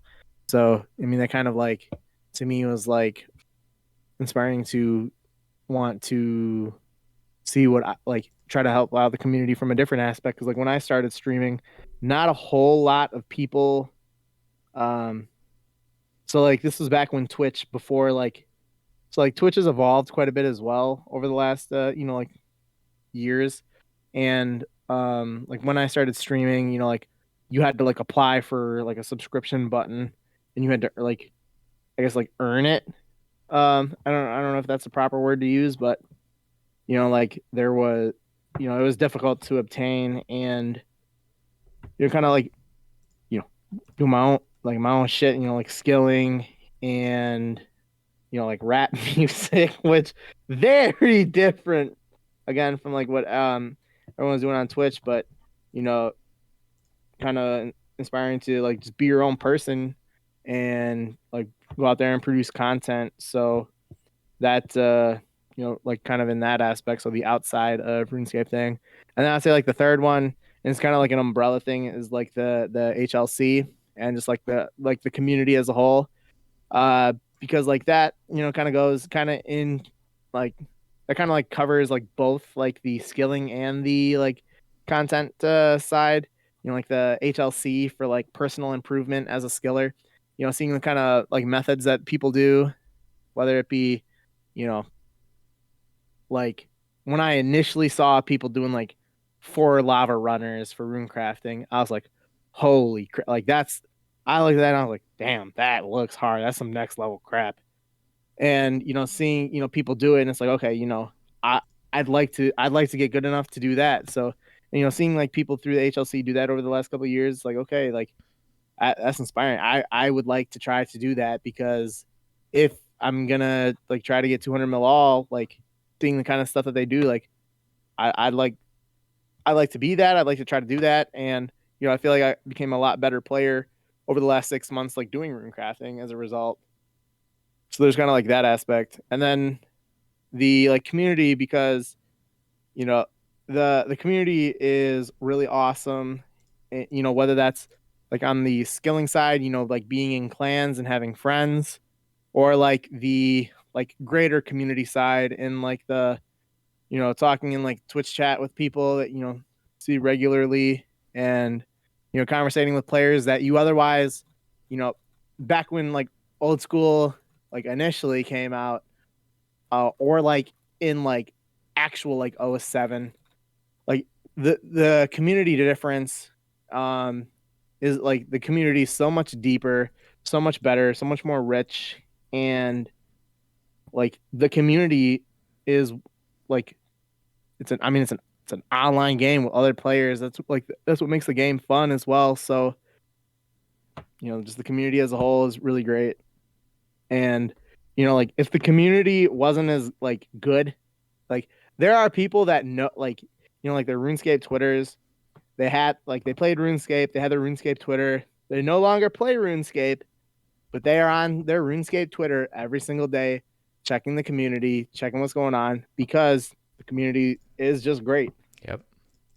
So, community pushes you to become a better person, a better player, a better content creator, and it's a better human being.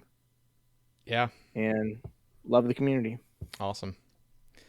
Well, Randalicious, absolute pleasure having you on the cast. I'm really glad that, like, again, from just what I was saying in the tweet and everything, like, I've been watching you and, like, I've known about you for 6 years now, and it's just really nice to, like, be able to talk to you and hear how the journey's been to 200 mil all. You don't have it yet, just quite yet, but later this year. And so, yeah, I really appreciate your time being on here and asking or answering some of the topics that we got. So Yeah, it was a lot of fun, and I hope that people watch. Like, I mean, I know I spoke a lot about like ranks and records and whatnot, but like I'm just a fucking guy. Like I just play a game, go to work, come home, play a game, just have fun. It's just a game. It's all for fun. So hope that I didn't rub anyone the wrong way when talking about like ranks and records and whatnot. Like, and I'm not suggesting that it's a healthy way to play in any way. Just yeah. play the game, have fun. We're all gamers. Just have fun gaming. All right. Well, we'll have your Twitter in the description, your Twitch. Is there any other thing you would like to have in it? Maybe Hexis Discord or something? Yeah, so there's a link for the Hexis Discord can be in there as well. And also, more importantly, make sure you guys stay hydrated while you're gaming. All right. Well, I really appreciate it again, man. And we will see you guys. Thank you guys for listening, and we'll see you guys on the next one. Don't have a guest plan quite yet, but there will be shortly. So thank you guys. Peace.